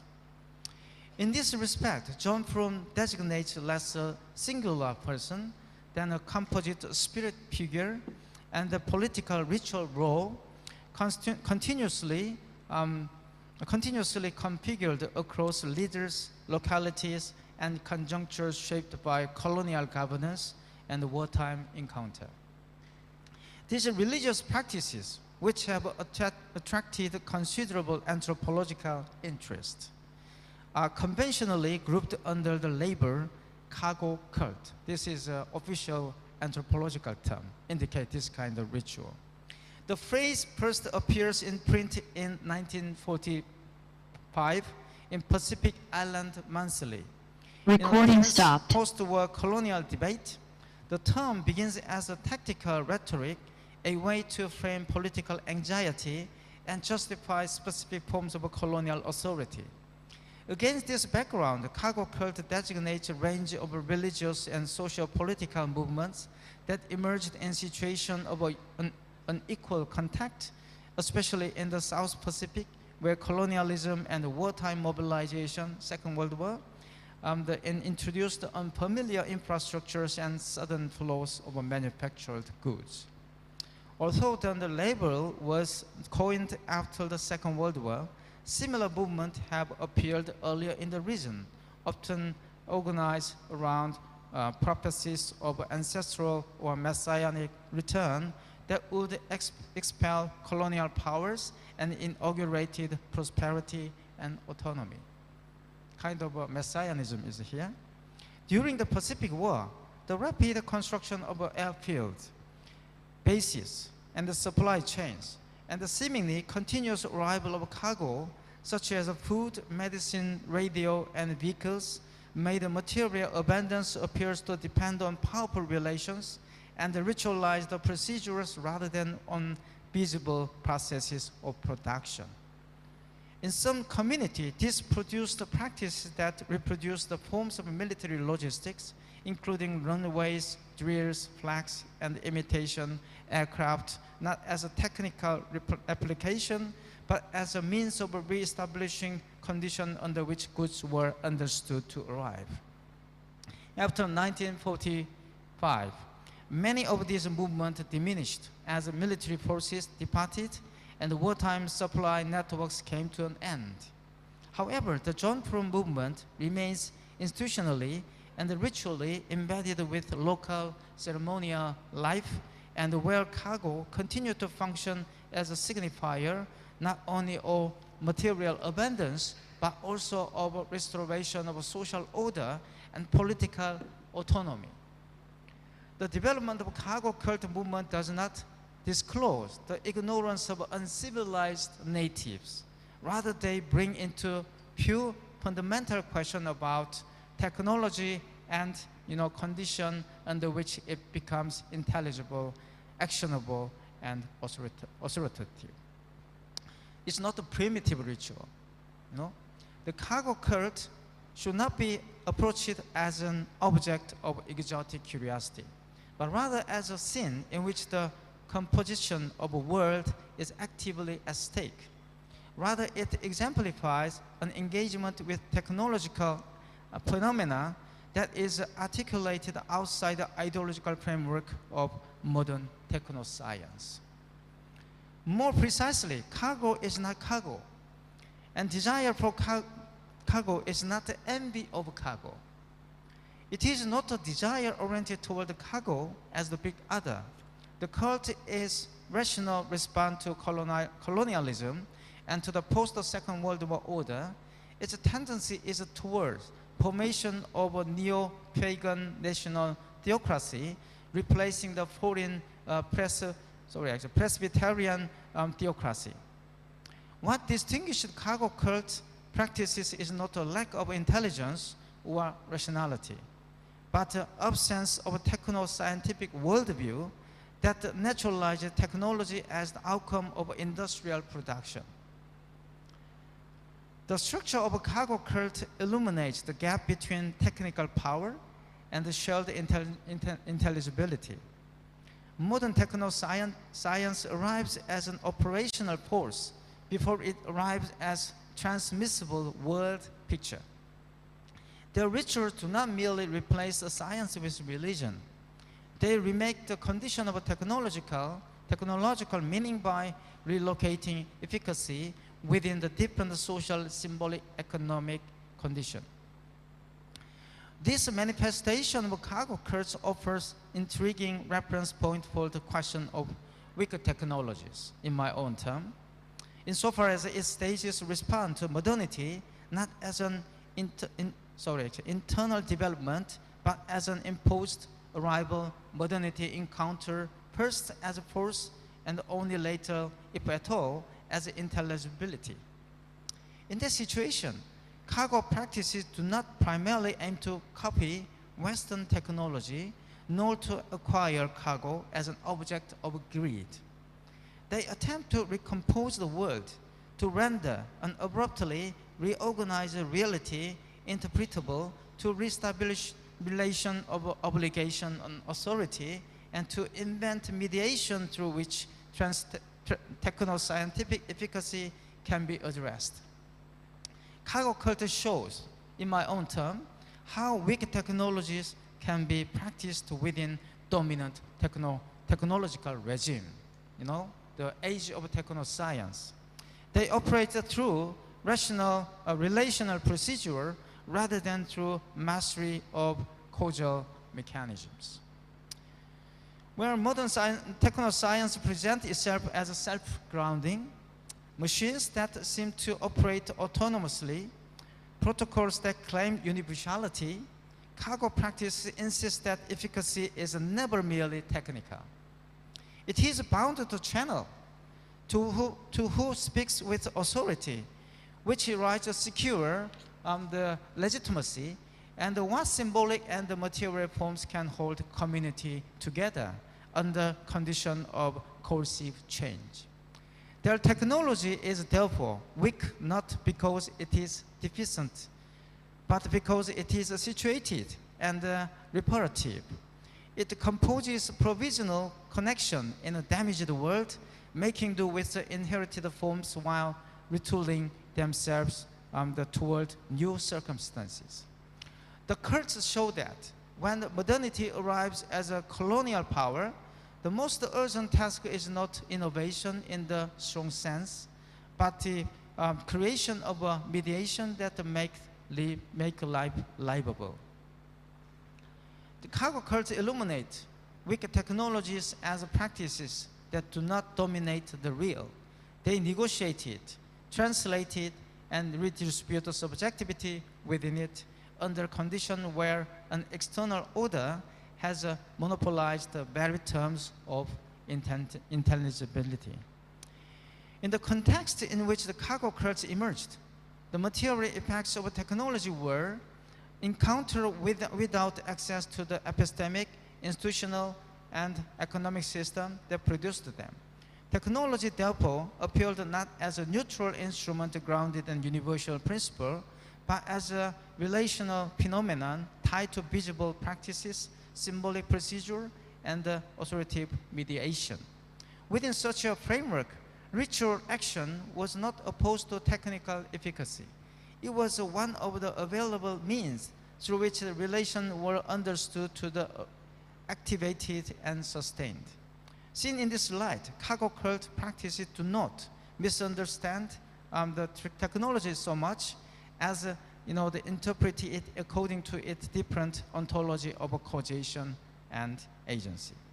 They show that what the contemporary techno-scientific regime treats us as self-evident, such as production, logistics, and optimization, depends on the historical specific ideological formation that determines what counts as a legitimate explanation and appropriate form of use.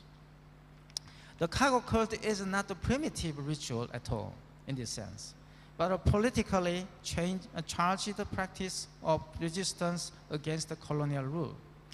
Cargo cult practices are better understood not as expression of ignorance, but as enactment, in Heidegger's term, of a different mode of worlding in which technological efficacy is disclosed through relation, ritual practices, and authoritative mediation, rather than through the abstract categories of production and optimization. More precisely, a mode of worlding designates a historically situated way in which the world is disclosed as a meaning pool. A mode of worlding can be grasped as the historically situated way in which the worldhood is disclosed as relational whole of significance. However, this Heideggerian diagnosis does not fully account for the practice immanent meaning, in my opinion, while illuminating the ontological dimension of a cargo cult as a clash of world discourses. From this perspective, the cargo cult can appear primarily as an index of an externally imposed Western worldhood, an encounter in which techno-scientific efficacy reorders what counts as agency, mediation, and effective action. Precisely because Heidegger tends to treat modern technology as an epochal horizon in framing, in his own term, his account remains comparatively indeterminate regarding the concrete social, institutional condition through which such efficacy is installed and lived. The cargo cult is therefore better approached as a scene of appropriation and recomposition. Pacific Islander take up the elements of wartime techniques and rearticulate them within their own cosmological and ritual.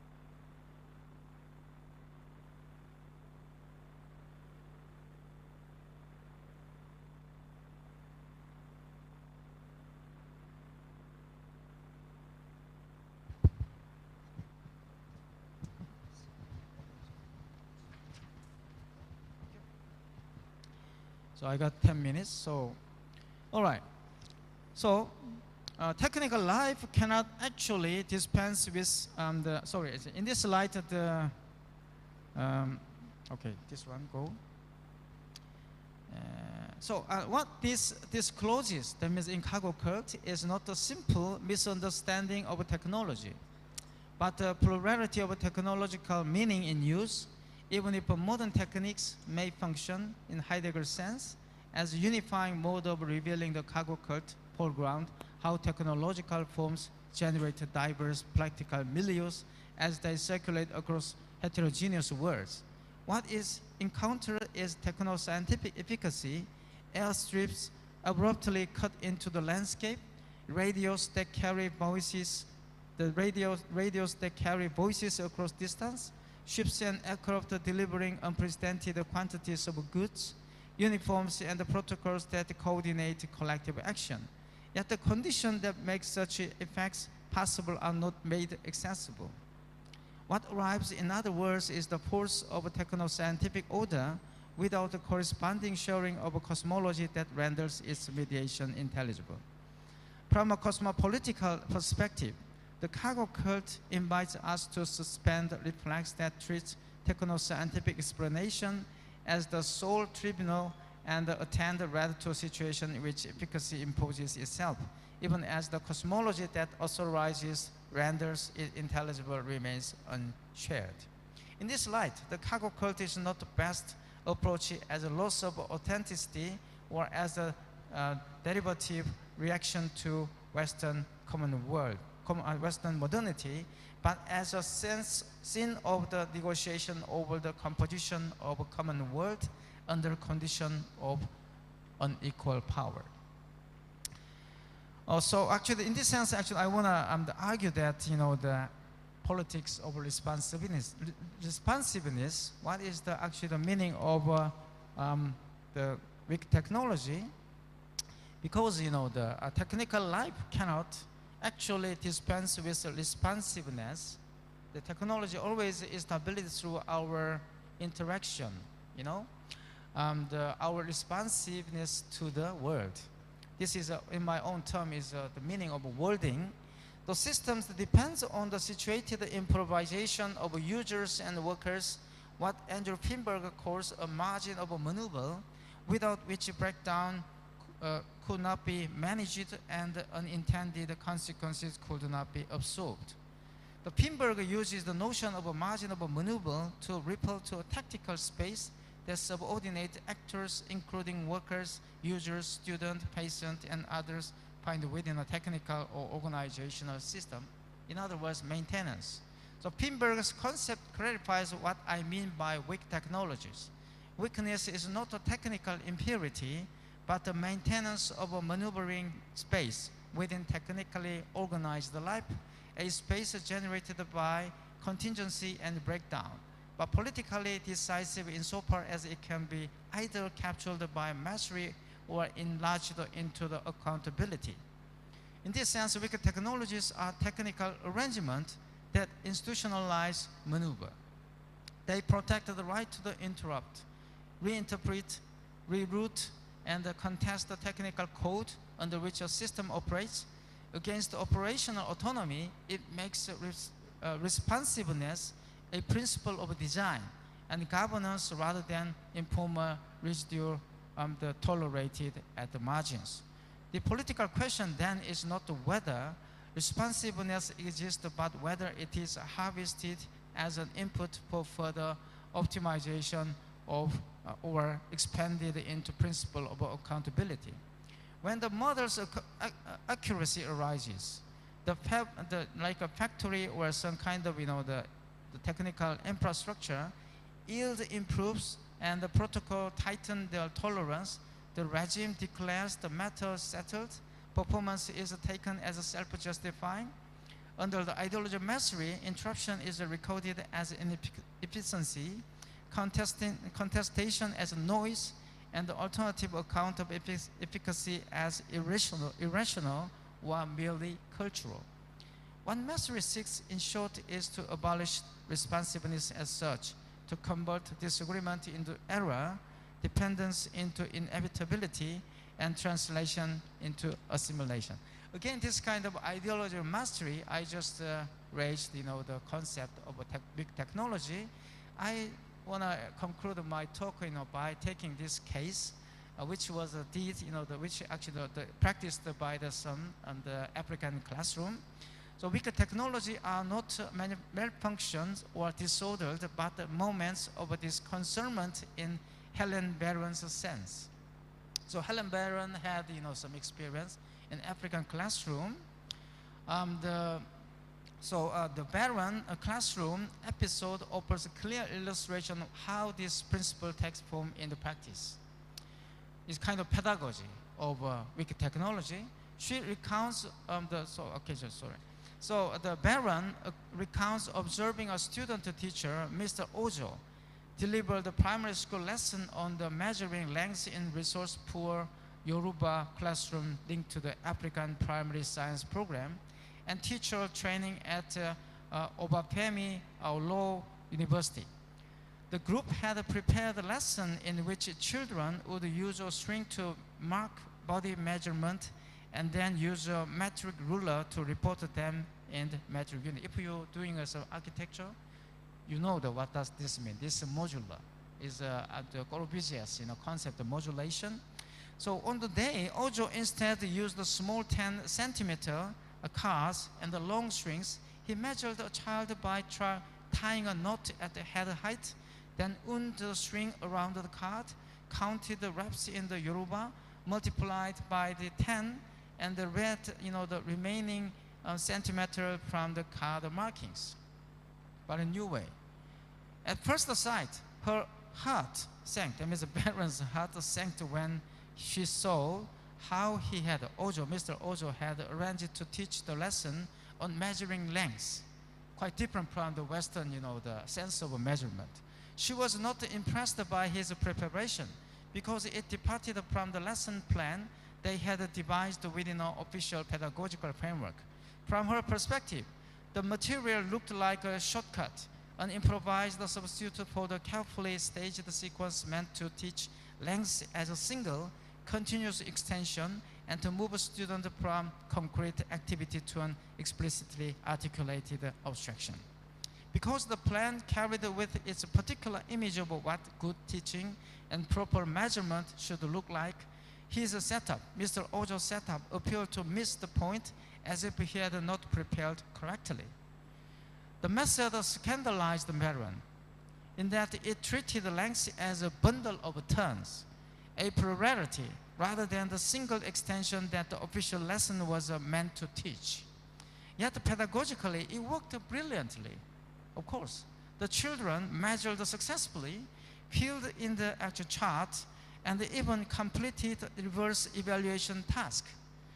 Other trainee teachers copied the technique. The cards spread, mutated into different materials, and briefly became playground craze and even a marketplace tool, people eventually disappearing and giving way again to the standard meter ruler routine. So even, this teaching changed, whole society's way of measurement. I think this is a really actually amazing experiment. And then, this is actually what I mean. It's a kind of a case, that we can find out many moments of weak technology, even in the age of a dominant, the techno-scientific paradigm. That's my point.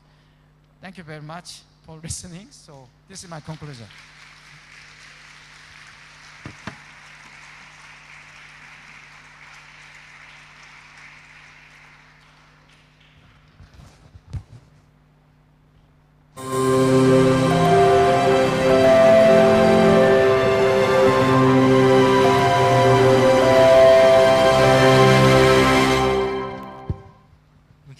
Right. So thank you very much, Professor Alex, for your keynote lecture.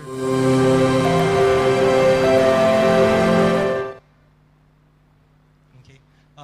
Where Professor Alex looked at the case study of John Frum and tried to make some reflections on weak technologies in an age of dominant technoscience, looking at aspects such as the abrasive gap, which creates multiple uneven worlds, okay? Questions of mastery vis-a-vis improvisation and maneuvering, and the rest of it. Okay, so we now proceed to a short break. Can we be back by 11:30, okay, for our third keynote lecture by Professor Paul Ray. So see you at 11:30.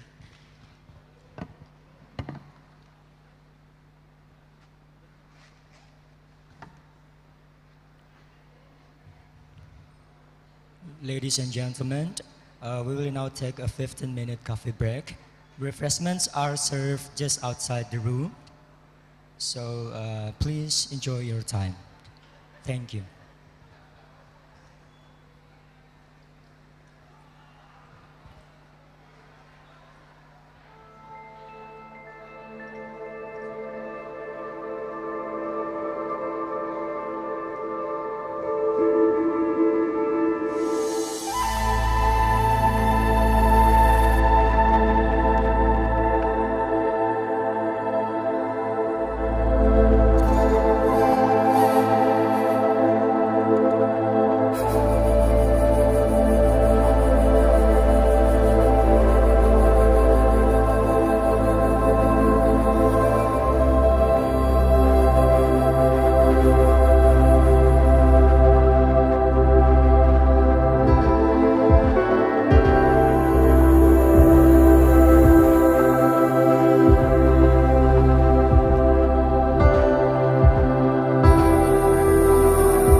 Ladies and gentlemen, attention, our coffee break is now over.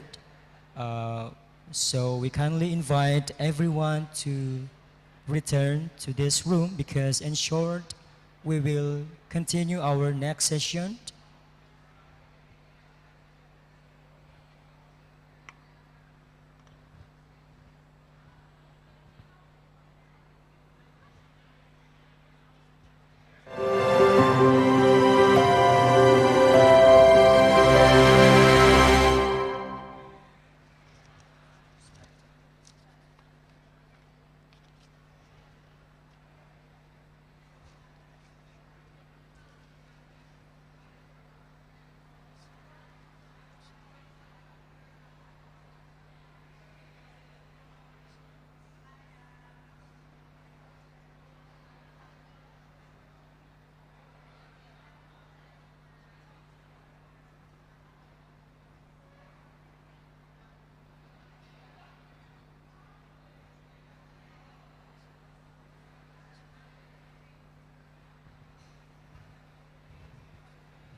Ladies and gentlemen, now we will continue our next session. I would like to respectfully invite back to the stage Prof. Vincent Serrano. The floor is yours.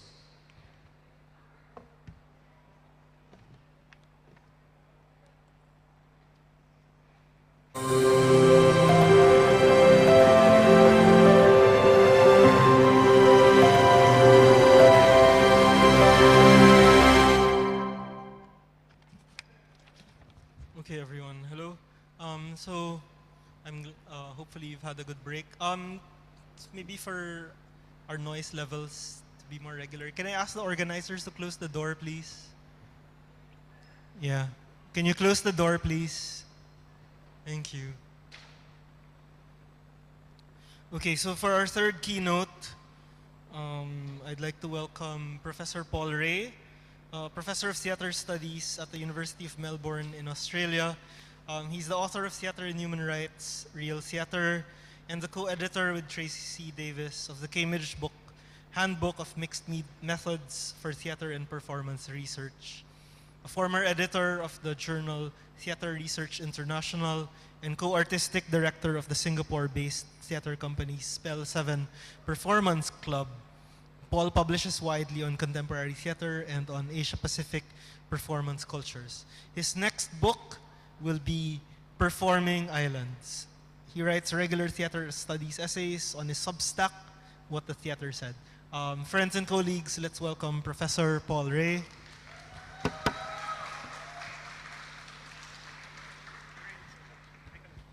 Okay, let's figure out how this microphone works. Can you hear me clearly like this? Cool. My profound thanks to the organizers. Since I am from Australia, it's customary that I begin by acknowledging the traditional custodians of the unceded lands on which I live and work, the Wurundjeri Woiwurrung peoples of the Kulin Nation. I pay my respects to elders past and present and extend that respect to all First Nations peoples here today. Okay, we've got a fair amount to get through. I've promised the chair a packet of Tim Tams if he'll let me get to the end. I haven't forgotten. But with that, let's get going. 1. When I told Omar, a Palestinian asylum seeker, that I was just a tourist on the Greek island of Lesvos, staying a few days, he said, "Welcome." Lesvos is indeed welcoming to tourists, but Omar, not his real name, had not received such a welcome. Setting out from Damascus in Syria, where he was living, it had taken him a week to get here, traveling by night to avoid being caught and sent back, something he had already experienced. He was smuggled across to Lesvos on a boat from Turkey and placed in the Kara Tepe refugee camp.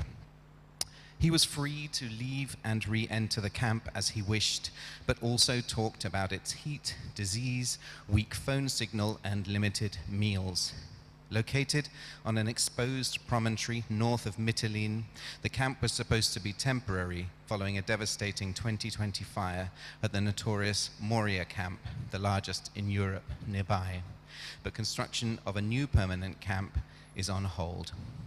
Still, Omar welcomed me. As we sat by the pretty harbor of a nearby town where camp residents congregate in the evenings, he offered me coffee, and we used a translation app to chat. He had been on Lesvos 7 months, waiting to hear the outcome of his residency application. He had been working as an electrician in Damascus and studying commerce. Once permitted to work, he wanted to set up a business in Greece and bring his wife and children over. He hadn't seen them in 5 years. Athens' National Archaeological Museum contains a 1st century BCE statuette of a cloaked boy holding a dog. The accompanying plaque explains that it was brought to Athens from Asia Minor in 1922 and is known as the Little Refugee. Surrounded by large muscular statues, the Little Refugee tag invites pathos.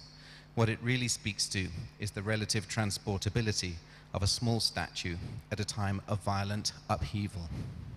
In 1919, Greece sought to press its post-World War I advantage and consolidate a territorial claim to parts of a disintegrating Ottoman Empire long inhabited by ethnic Greeks. In September 22, the campaign collapsed, leading to a massive and chaotic exodus from the burning city of Smyrna. You can grasp the proximity of Turkey to Lesbos if you head to the theatre. Dating from the second half of the 4th century BCE, the ancient theatre of Mytilene is cut into the hillside to the west of the city. From the top of the Cavea is a breathtaking view. Beyond the theatre, the city. Beyond the city, the sea. Beyond the sea, Asia Minor. Wholly open to the elements, over turbulent centuries, the theatre has been progressively looted, most recently to build shelter for the refugees from Asia Minor in 1922. At the height of the recent refugee influx into Greece in 2015, American journalist Jan Carstensen described that sea as a magnificent bowl of water and light that has become a theatre for lethal farce. On land, this ancient theatre has now been distributed across the city to create refuge. But Omar is yet to receive such treatment. Could refuge happen for him? It is not for me to say what Omar meant by welcome.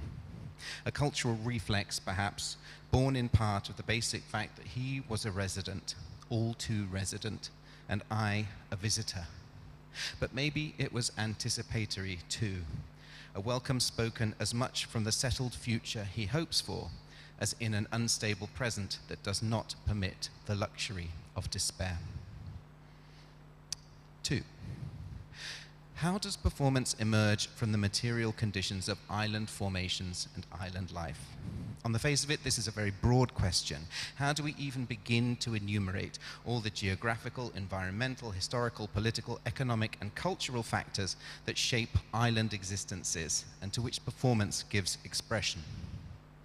One way of narrowing the parameters is to note that, writ large, those same factors are equally at work in non-island settings. So in any case, starting at that scale will not help us specify island conditions.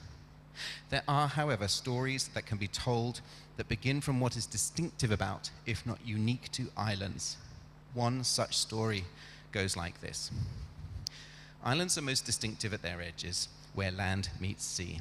In fact, the very idea of an edge, a natural border that may or may not be a political border, and in these days of terraforming, may or may not be a natural border, can be rare elsewhere. It is rarer still when this boundary is total. It goes all the way round and marks the difference between two media, solid and liquid. There is an amphibious quality to the island imagination, which holds within it the proximity of water when on land and vice versa, even if one or the other cannot be seen. This manifests in humans in many ways, including an inner orientation, an atmospheric sensitivity, and a visual sensibility which, more commonly than in other locations, extends across a relatively undifferentiated surface, the sea, as far as neighboring land masses or the horizon. Most islands are not only islands around the edges. Move away from the sea on anything but the largest islands, and while the features you encounter will vary according to what kind of island you are on, they remain integral to the land's island nature. For example, in the Asia-Pacific region that is the primary focus of my own research and from which most images in this talk are drawn, particularly the Philippines, Kiribati, and Bali, many islands are volcanic or post-volcanic. The looming peaks of dormant or periodically active volcanoes offer a point of visual and sometimes cosmological contrast to the sea and add drama to the landscape. Their fertile lower slopes, irrigated by river systems as water flows out to the sea, sustain communities who may develop cultures quite different from those on the coasts. This in turn provides the basis for human exchange and interaction that can be culturally mediated. It also raises questions over access to and ownership of land and resources, which can be highly contested. Moreover, these internal dynamics of islands are half the picture, if that. An island's coastal openness to the sea, and in many cases proximity to other islands or a mainland, grants islands a distinctive combination of hermeticism, openness, and insularity, which vary according to natural and historical circumstances. Island communities can be insular in their self-regard, as well as cosmopolitan in disposition and hybrid in composition. This may sound contradictory, but it is possible, indeed necessary, to practice contradiction. Sometimes it is an effect of natural or historical circumstances. Seas can join as much as they divide. Rivers divide as much as they connect. More broadly, such contradictions are the reality of reconciling the relational sensibility that archipelagos and more abstract networks generate with a powerful feeling for the particularities of place. As such, there is a pronounced immediacy to island environments that takes many forms. Even the most urbanized and globalized island societies experience the geographical realities of their condition in terms of location, spatial constraints, and cultural composition. If they thrive, it is often because they've been able to leverage some of these conditions in ways that are of strategic, economic, or political value to others. Less widely networked or easily accessible island societies look more directly to their immediate surroundings for the materials out of which to shape and sustain themselves. Intensive cultivation of the environment over extended periods shapes the landscape and ecology. Indigenous cultures are continuous with such environments in profound ways. Traditional societies have learnt to harness the elements whose changes, be they hour by hour or seasonal, can be pronounced in island settings, where geographical features can produce their own meteorological phenomena. Some transformations, like land reclamation, are more interventionist, altering an island's shape and the uses to which it is put. Islands are subject to change over longer time frames too. They are volatile environments. Their very formation can attest to the fissures and ruptures in the Earth's crust that may continue to threaten them, or at least to shape their transformation and relations in geological time. And insofar as they have more edges than other land masses, they can be the first to register the impacts of other changes. As is widely recognized in an age of anthropogenic climate change, islands are especially, in some cases existentially, vulnerable to extreme weather events which continue to grow in frequency and intensity. Lastly, but in a sense also first, the lived experience of such distinctive environments shapes modes of thought and ways of being in the world. These generate belief systems and the rituals to go with them, alongside lay forms of knowledge and philosophical accounts of how islands work. 3. In its heyday, the Saint-Pierre Theatre in Martinique was the largest and best known in the French Caribbean. It opened in 1786, accommodating up to 800 spectators and featuring dramas, comedies, operettas. In 1902, the theatre was destroyed, along with much of the city of Saint-Pierre, by a massive and sudden pyroclastic eruption from Mount Pelée, which took 30,000 lives in a matter of minutes. Pay a visit. Having only stone remains to work with, attention is drawn to the substrata of the auditorium, revealed in layered mimicry of actual geological formations. Massive blocks of volcanic basalt undergird an irregular assortment of smaller rocks overlaid with clay bricks like geological time on fast forward, reminding us that the theatre was made from the same source as would destroy it. This theatre is part volcano. But then in Martinique, what isn't part volcano? Grinding through the gears of an underpowered manual car puts one in direct and sometimes hair-raising contact with the vertiginous slopes and coastal hairpins that speak to an island whose topology has been radically and enduringly shaped by volcanic activity, as do the black sand beaches and fertile soil in which plantation crops of sugarcane, bananas, and spices thrived, and with it, the slave trade. This legacy comes together in Martinique's thriving rum industry.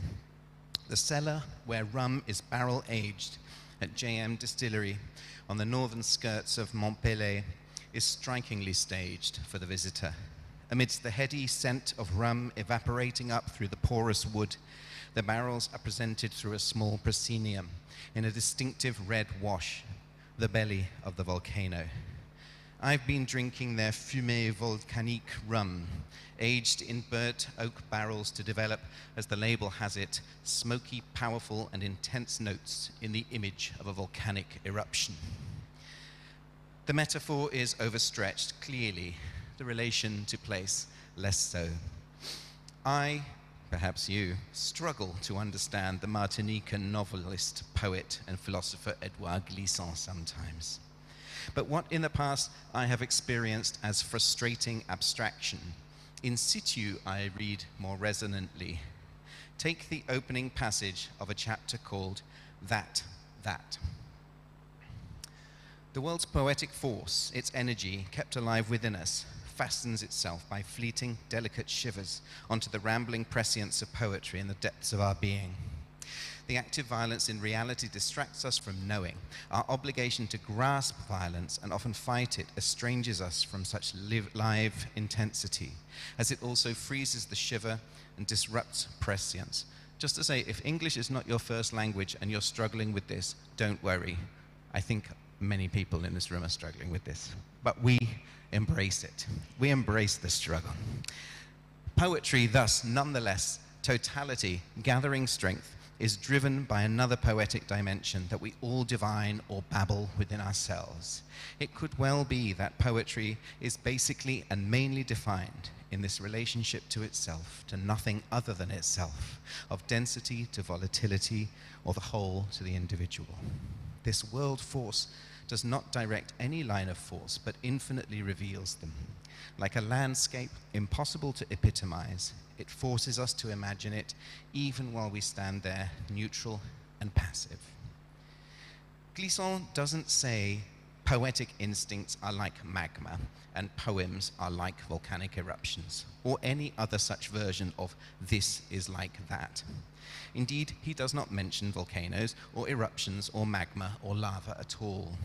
Nevertheless, to the extent I grasp his meaning, I do so because I have Montpellier in mind, because I had a view of it from my accommodation, because I had picked over the remains of the Saint-Pierre Theatre.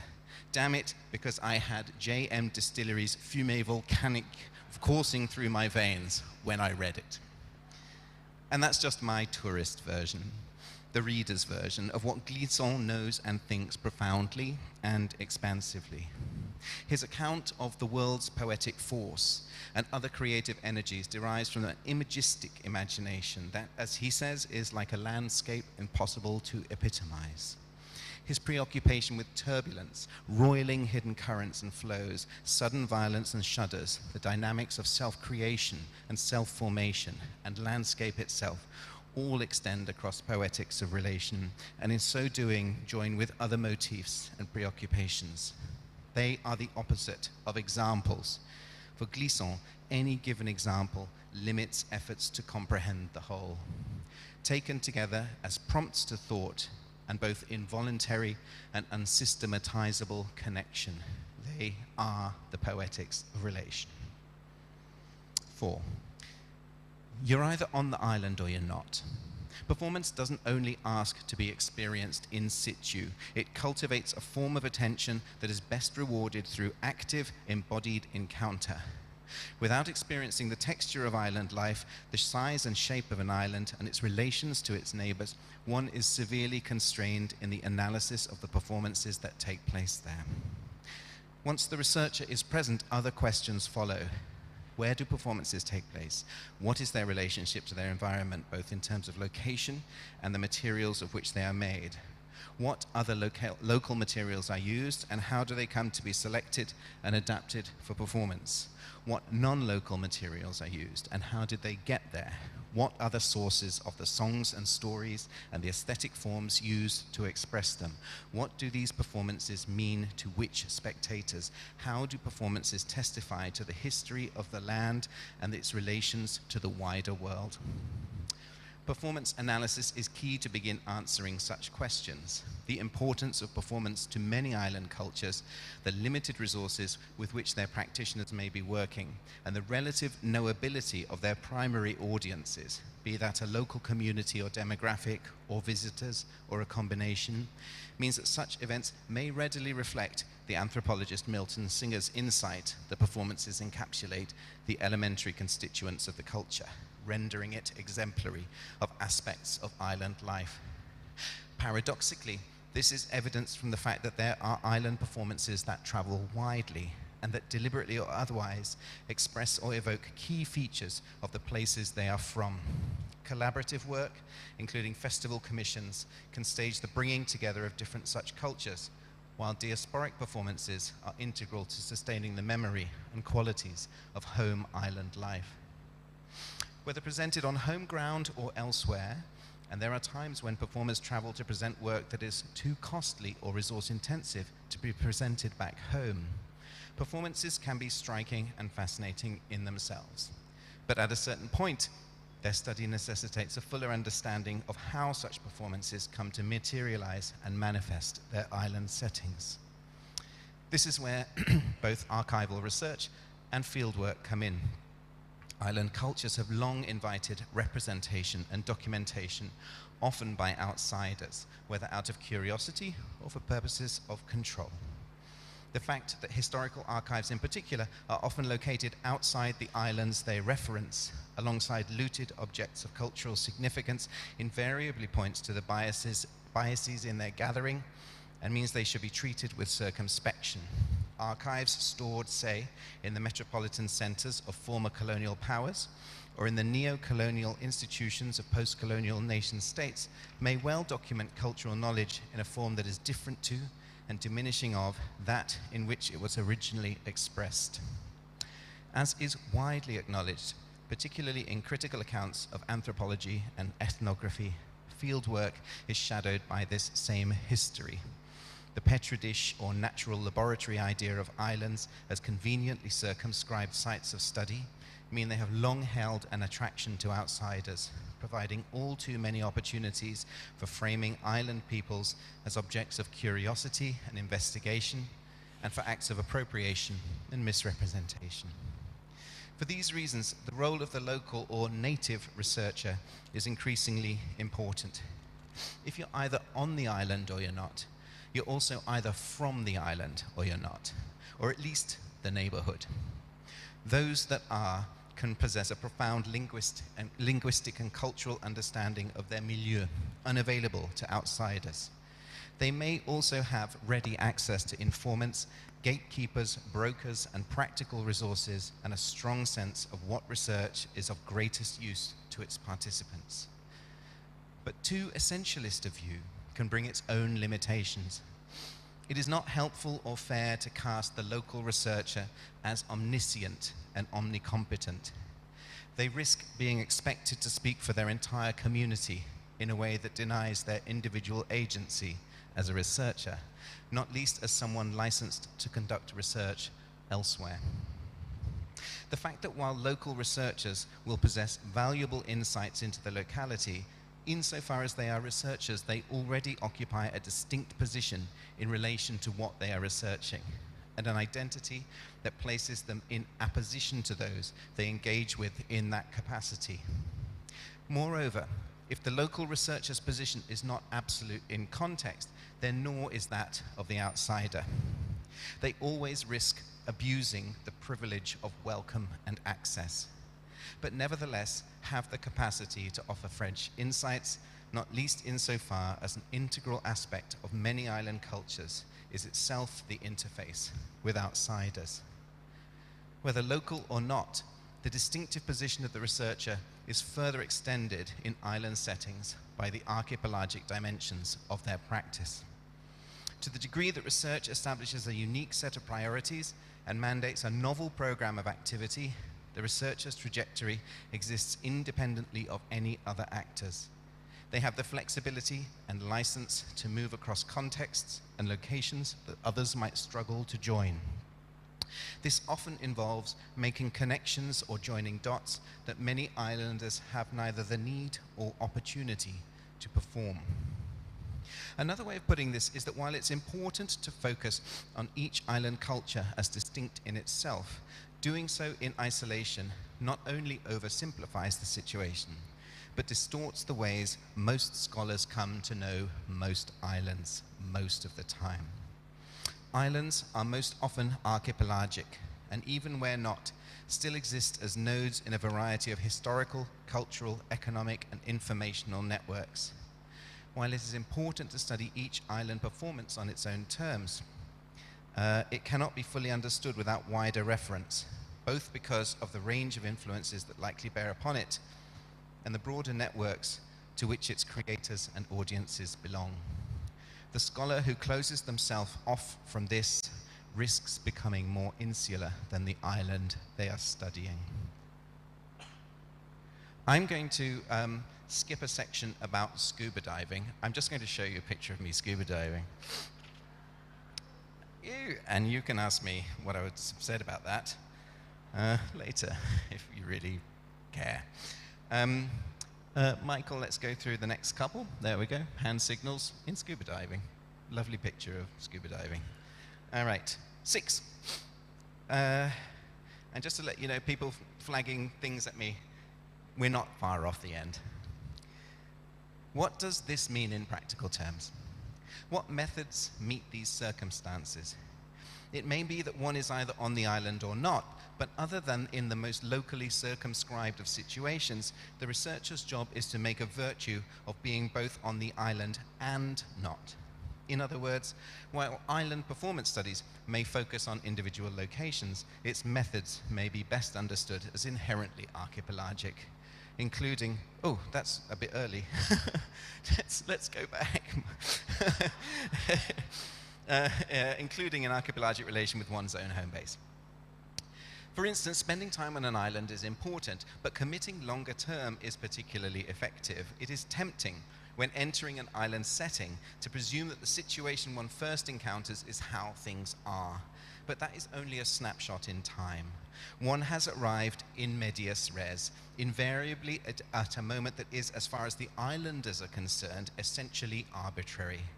Inevitably, such a perception can lead one to presume stability and inevitability where in fact there is fragility and happenstance, and to overlook the underlying forces and structures that are more durable. Return visits to island locations bring these aspects to light more clearly. One comes to understand the complex temporalities that govern the production of island performances and the many factors that determine their durability or contingency. Almost inevitably, this kind of sustained, if intermittent, relationship with performers or the communities amongst which they practice leads to changing modes of engagement. Ideally, this produces reciprocity. Island life can be abundant in some things, but scarce in many others. Those who have the time and resources to study island cultures invariably possess knowledge, skills, equipment, and networks that can benefit practitioners or their communities should they identify that need. Accordingly, reciprocal actions offered in exchange for access, the opportunity to conduct research, and the desire to benefit the community can take many forms which are often complementary to its activities. But it is a rare island community that stops at complementarity. My time's just gone up. You get the diving story after all. No, you won't, don't worry. We're not going back. Onwards. It's a rare island community that stops at complementarity rather than inviting participation. Boom. Right. There are many ways of joining in. This can present researchers with something of a dilemma. They may worry that involvement with a community will compromise the integrity of their research. Certainly, there are grounds for caution. But participation in community activities can also yield its own research insights. Indeed, depending on the cultural context, reluctance to participate may itself be the factor that compromises the research because it gives offense or suggests aloofness. An important caveat to the prospect of participation is that it should not be presumed to lead to total transparency or access. All performance cultures have their secrets, scandals, and shibboleths. The proximity and hypervisibility of much island life can make the protection of private knowledge and experience all the more important. Research into any such culture is as much a matter of sensing the limits of the discoverable and the presence of the obscured as it is an inquiry into what is presented, which in the case of performance is explicit. One way of moving beyond this dichotomy is to create new knowledge together with the community through collaborative research. This can take different forms, but one valuable way of doing it involves giving community members the means to conduct the research that is useful to them, using methods they are comfortable with, according to timeframes determined by their own schedules, rather than at the behest of the researcher. A question that logically arises from the latter point is what forms the outcome of such research, indeed any research that concerns island performances, take. There is almost always a difference in medium between the practices that are researched and their resulting analysis. But there are ways of acknowledging the gap and bridging it. This can take the form of media that are specifically created for the purposes of playing back the researcher's findings to the island communities themselves, or it can substantively alter the medium in which the research is written up at all. This can make a virtue of new technologies and integrate distance and absence into a project. New skills may be learnt, new local knowledge produced.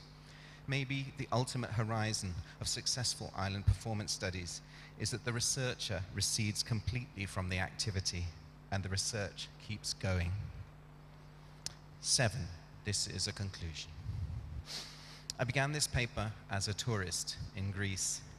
I have shown you many places I have had the enormous privilege to spend time in the past decade. It is fitting I end as a visitor in my home country. Every sunset for 2 weeks in June 2024, the rivers sing, an 8-minute environmental sound work by indigenous Yorta Yorta and Yuin soprano and composer Deborah Cheetham Freylon, along with Tim Supple and Byron Scullin, reverberated around the Yarra River in Melbourne from 32 speakers located on surrounding skyscrapers.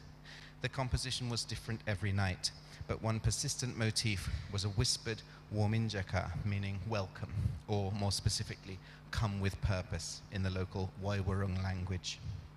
Welcome is a familiar enough term in Melbourne. It's on the building I work in. But in Cheetham's work, it has a defamiliarizing effect that provides a frame for some brief concluding remarks on island performance studies. Australia is an island continent. Not everything that happens there reflects its island nature equally. But when the rivers sing as they flow to the sea, they are reasserting a geographical reality we can never allow ourselves to forget. The Rivers Sing is a haunting work that treads lightly on the land and water it stages. Even as we tune into the soundscape, it attunes us to the place around us. We hear afresh the seabirds as they roost in the trees above the river. The city lights glint in the wash of a passing boat. This continuity of and dialogue with the environment, whatever its form, can be pronounced in island performances. The component sounds of the river sing reassemble differently every night. We never stand in the same river twice. Where does that water go? Even an island as brute as the Australian mainland sits in relation to others, territorially to Tasmania and other fragments of the nation, geographically and geopolitically to the Pacific and archipelagic Southeast Asia. Island performance studies joins the dots. To be welcomed by the voice of the river, we can go back one, Michael.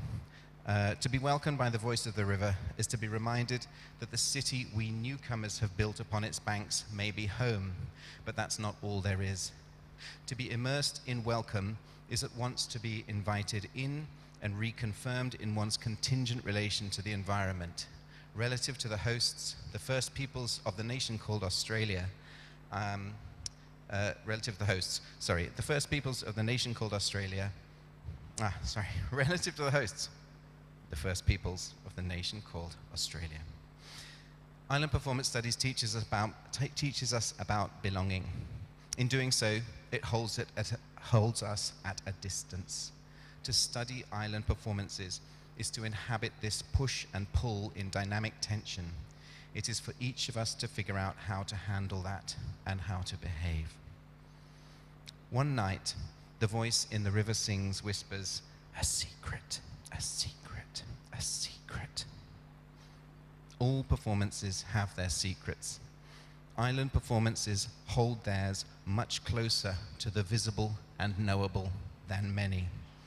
Like a face glimpsed beneath the surface of the waves, it is there for a moment, and then it is washed away. Thank you.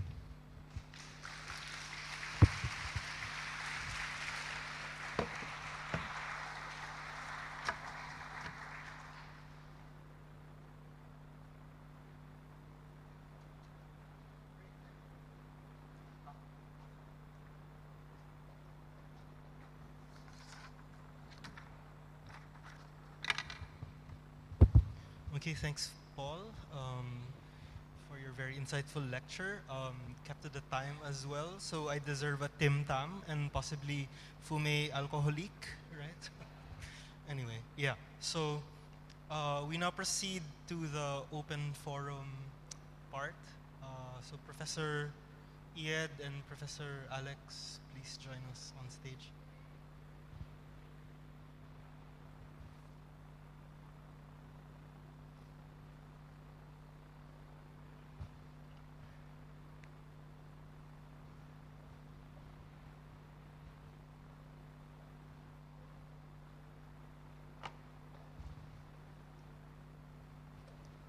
Okay, so maybe we just ask the folks asking questions to state their name, institutional affiliation, so just we can get to know each other some more.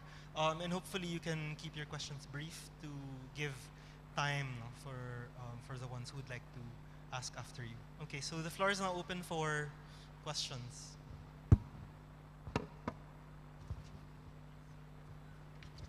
Is there a microphone circulating? Is there a microphone circulating? If not,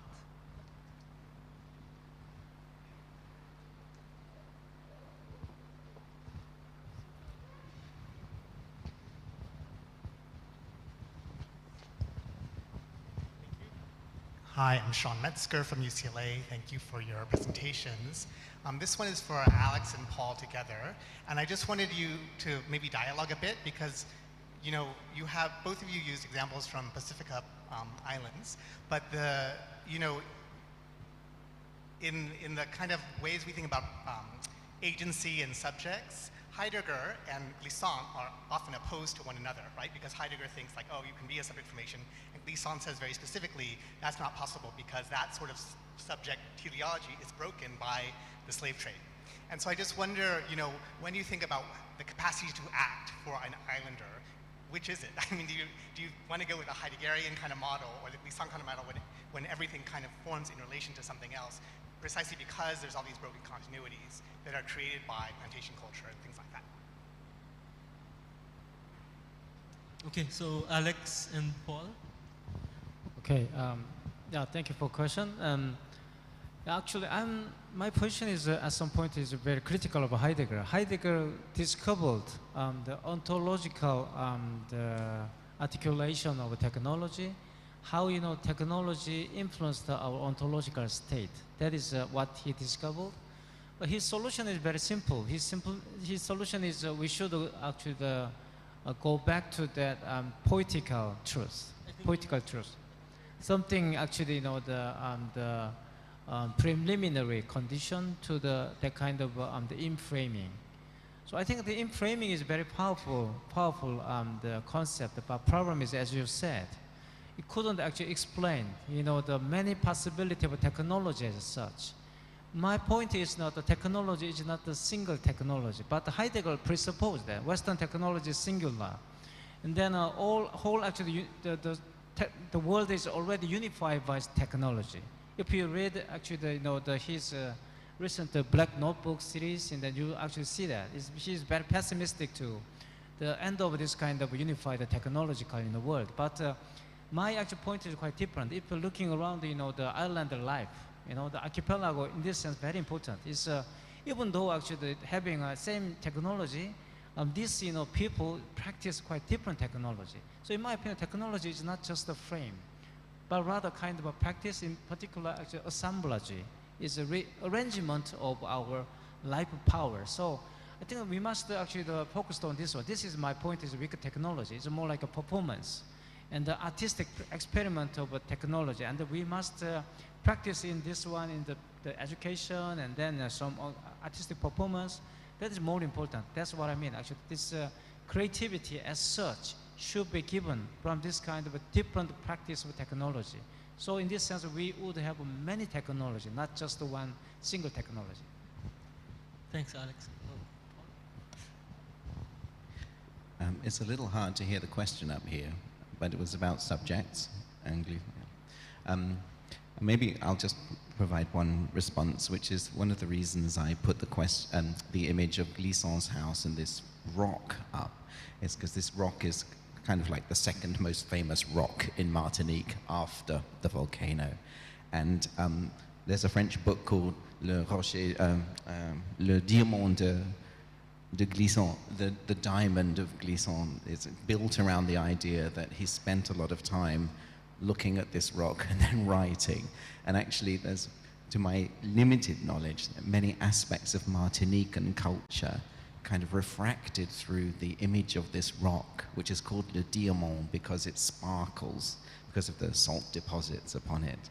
And I became really fascinated by the ways in which subjectivity appeared to be being kind of like looped through this kind of projection onto right across all kinds of things. There's pop videos that feature the rock euphemistically as parts of the anatomy. There's plays about the rock that give voice to the rock.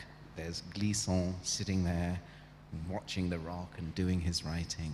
And so at some level, I feel like this is a mode of subjectivity that tells us something about the relation to islands, particularly perhaps, but it's probably also a cautionary tale for those of us who would study islands, that we don't simply see ourselves mirrored or reflected back in the kind of glistening and appealing surfaces of such rocks. Okay, thank you. Any further questions? Yes, Farid.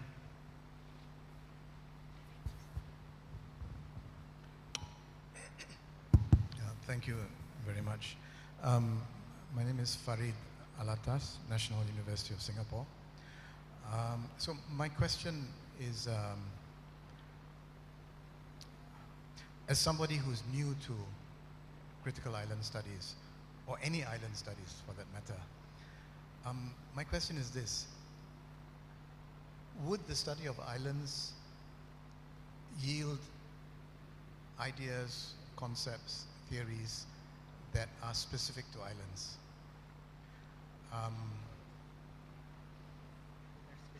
For example, if Alex's presentation on, I suppose it's on techno-colonialism, or Iyad's presentation on women fishers' rights, are doing such studies in the context of an island, would it yield results, ideas, which are different than if you did the same kinds of studies on women, on techno-colonialism in a non-island setting? And that also leads me to a related question of what would the difference be between coastal studies and island studies? Because I would assume there would be some similarities, but also some differences. So this is just by way of trying to get an understanding of what island studies, what is specific to island studies. Yeah. Okay. Thanks, Farid. I suppose anyone can answer that because it was generally directed to our resource person. So yes, Bu Iyad, you can start. Yes, I think I'm going to take a very practical answer to that. So I think the island study is about the perspective. So if we always look at island as a speck in the ocean wide, then we might have a wrong understanding of the people, of the islands, and of everything which surrounds it. And perhaps by looking at things through the perspective of critical island studies, we might have answered, we might have answered some problems that so far has only been discussed through a different or wrong perspective. Yeah. Alex?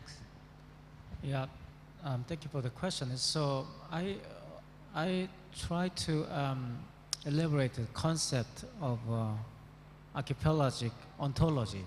So that's why I prefer archipelago rather than island, because island, that term as such, already presupposes the mainland. Island means isolated land. Who actually defined island as an island? Mostly people from the mainland, okay? So in this sense, archipelago is, if you tracing back to the etymological origin of this word, you can find out this ancient Greek word, Hellenic word. It means that the primary sea.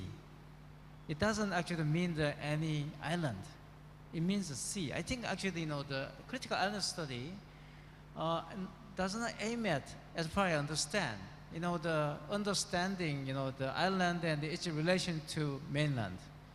It's actually that is normally focused, as far as I know, is focused of coastal city study. Actually, you can find lots of this geopolitical approach to the island and the mainland from this perspective. That is coastal city study, normally now funded by the Chinese government. Why? Because China actually built lots of coastal city, before the actual arrival of European. colonizer. So I think this is very disturbing history, but we should actually look straightforwardly at this darker, the truth. And then, in this sense, the island study does not focus on relationship between mainland and island, but rather, for me, the sea, how actually this water actually function. In this sense, the archipelagic ontology does not mean actually the certain ontological condition in island, but rather how these people regard water. When I met, the fishermen in Croatia, and very interesting, actually, this fisherman said, for your mainlander, water is a barrier, but for us, islander, water is the road. This is a quite different perspective, right? But this perspective now, a little bit, at some point is really actually hidden by this kind of mainland, centered idea. I think we must challenge this discourse. This, in my opinion, the critical island study means. No? Okay. All right. Okay. Are there any questions? Yes.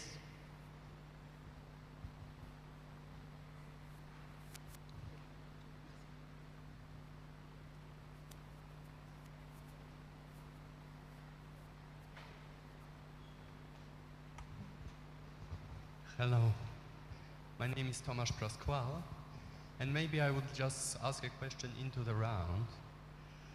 So do you think archipelagic thinking is just a new model, or does it have a capacity to produce a new type of knowledge? Any type of knowledge. Yeah. Okay. Anyone would like to address that? It's a model, or it can produce any kind of knowledge.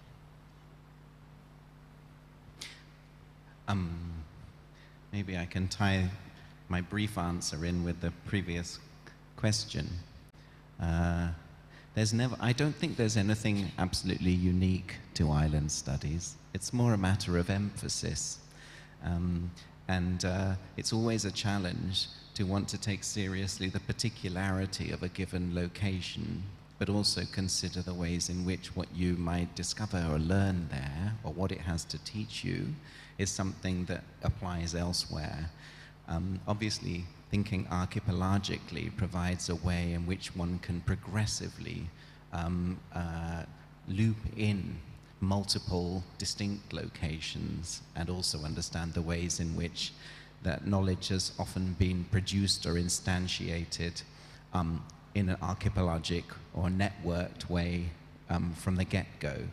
I think one of the challenges that many people face, including me, when we think about archipelagos is how much we hold on to the material or geographical particularity of archipelagos, which of course we can in any case expand to talk about our island Earth at the global scale, or indeed I'm sure there are people in this room like Felipe who perhaps might be arguing that we can think space, the cosmos, universe archipelagically too.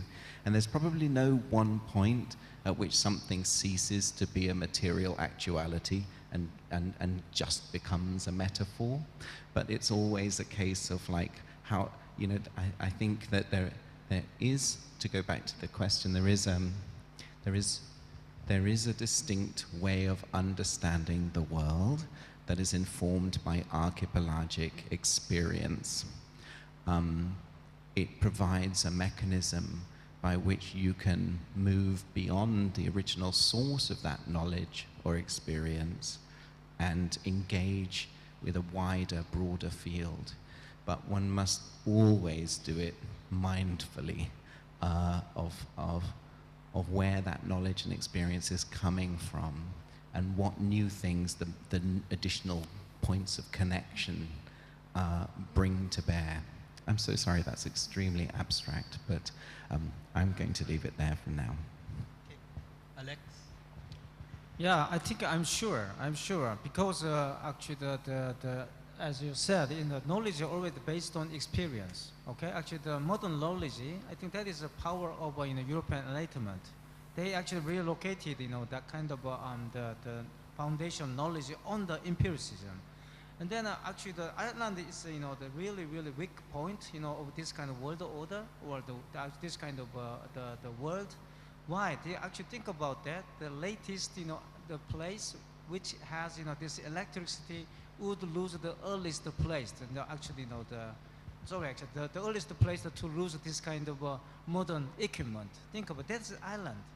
In this sense, island is very weak. It doesn't mean island as inefficient, island is behind, this kind of fashion. It doesn't mean that. That is what? Part of our world. And then knowledge must, in my opinion, illuminate this kind of weakness of this system. That is our task, as a performer, as a scholar, as intellectuals. This is important. I think this was archipelagic, the thinking. If you loved, Thomas Kuhn, would make, I think, a paradigm shift. Thank you. Yeah, I would like to add a little bit to what Alex said about knowledge comes from experience. Speaking as an Indonesian, we all learn about Indonesia as a largest archipelagic country in the world, but we never really know what it means, because from the very beginning, from our primary school times, we never learn about the islands. We never learn about the archipelago. It's only in the song, but never goes beyond the song or learn truly how to become the real inlander in the 17,000 islands of Indonesia. We always think about Indonesia as one nation, but we forgot to mention to our children about how very diverse Indonesia is, how the many islands provide different pictures of Indonesia. We are too busy working the nationalism and neglecting our diversity. So I think, we should learn more Indonesian. Thank you. Okay. Thank you very much. Okay. Right. So, one last in the interests of our lunch break. Yes, sir.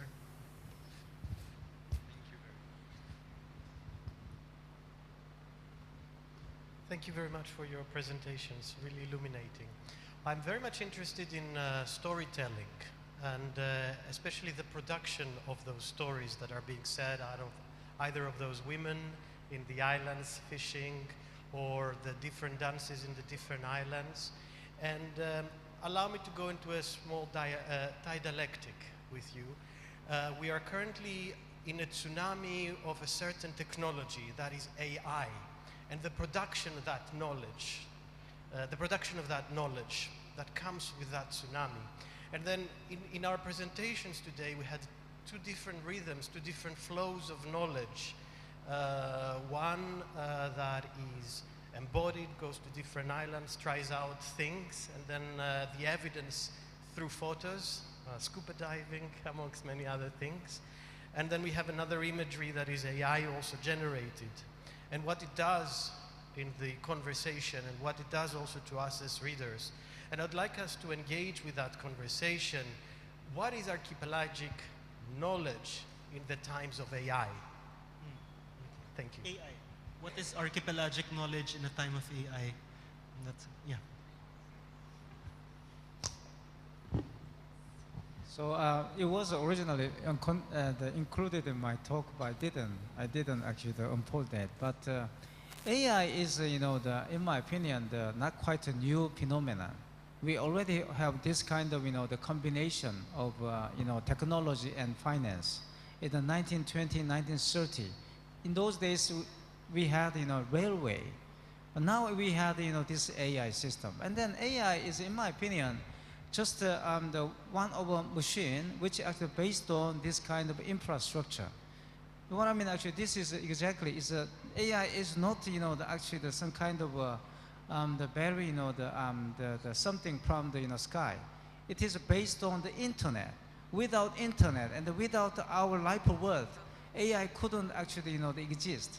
And then your point, okay, so we're using AI and then the make some more at the detailed, weather forecast. Okay, just it could do that. That is what I mean, actually mastery. But the mastery is always function as a partial way. It's not a totalizing. But the problem is, as Bruno Latour points out, we apply. This is what I mean, actually, techno-scientific paradigm. It's a techno-science. We said, we must apply this, partial truth for understanding whole world. I think that is really, really the problematic in my opinion. So weak technology doesn't mean, that's kind of a counter technology to strong technology. What I want to say is that actually weak technology is actually the part of this strong technology. Without this weak technology, that means maintenance, reparative, the capacity. Weakness as such is the capacity of a strong technology. Every strong technology has a weakness. We must maintain it. Who actually gonna maintain it? Not the Silicon Valley engineer, but who actually electricity engineer, who working in this Indonesia. They actually maintaining this system. That's what I mean. So actually we can use the AI, but it doesn't mean AI could be applied for understanding this world. This is different actually sector. Okay. Thanks so much. No? No? Okay. All right, so this concludes our open forum. Let's all give our resource persons another round of applause. Thank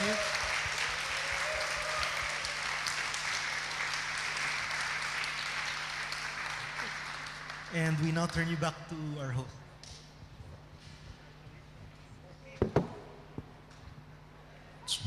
Thank you very much for an incredible sessions.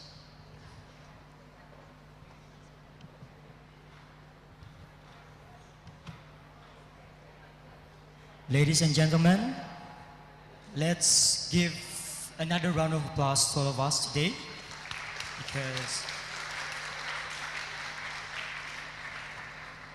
now it is time for a well-deserved break. We would like to inform you that lunch will not be served in this building. So instead, we will be moving to the auditorium room on the 3rd floor of AB building, which is located within the main campus of Universitas Kristen, Indonesia. Furthermore, please note that the upcoming parallel session will be held in the same location around the auditorium room. So as such, there is no need to return to this building after lunch. Please also check your program book for your respective parallel sessions. And also our liaison officer team will be delighted to assist and guide you to the location. So thank you and enjoy your lunch.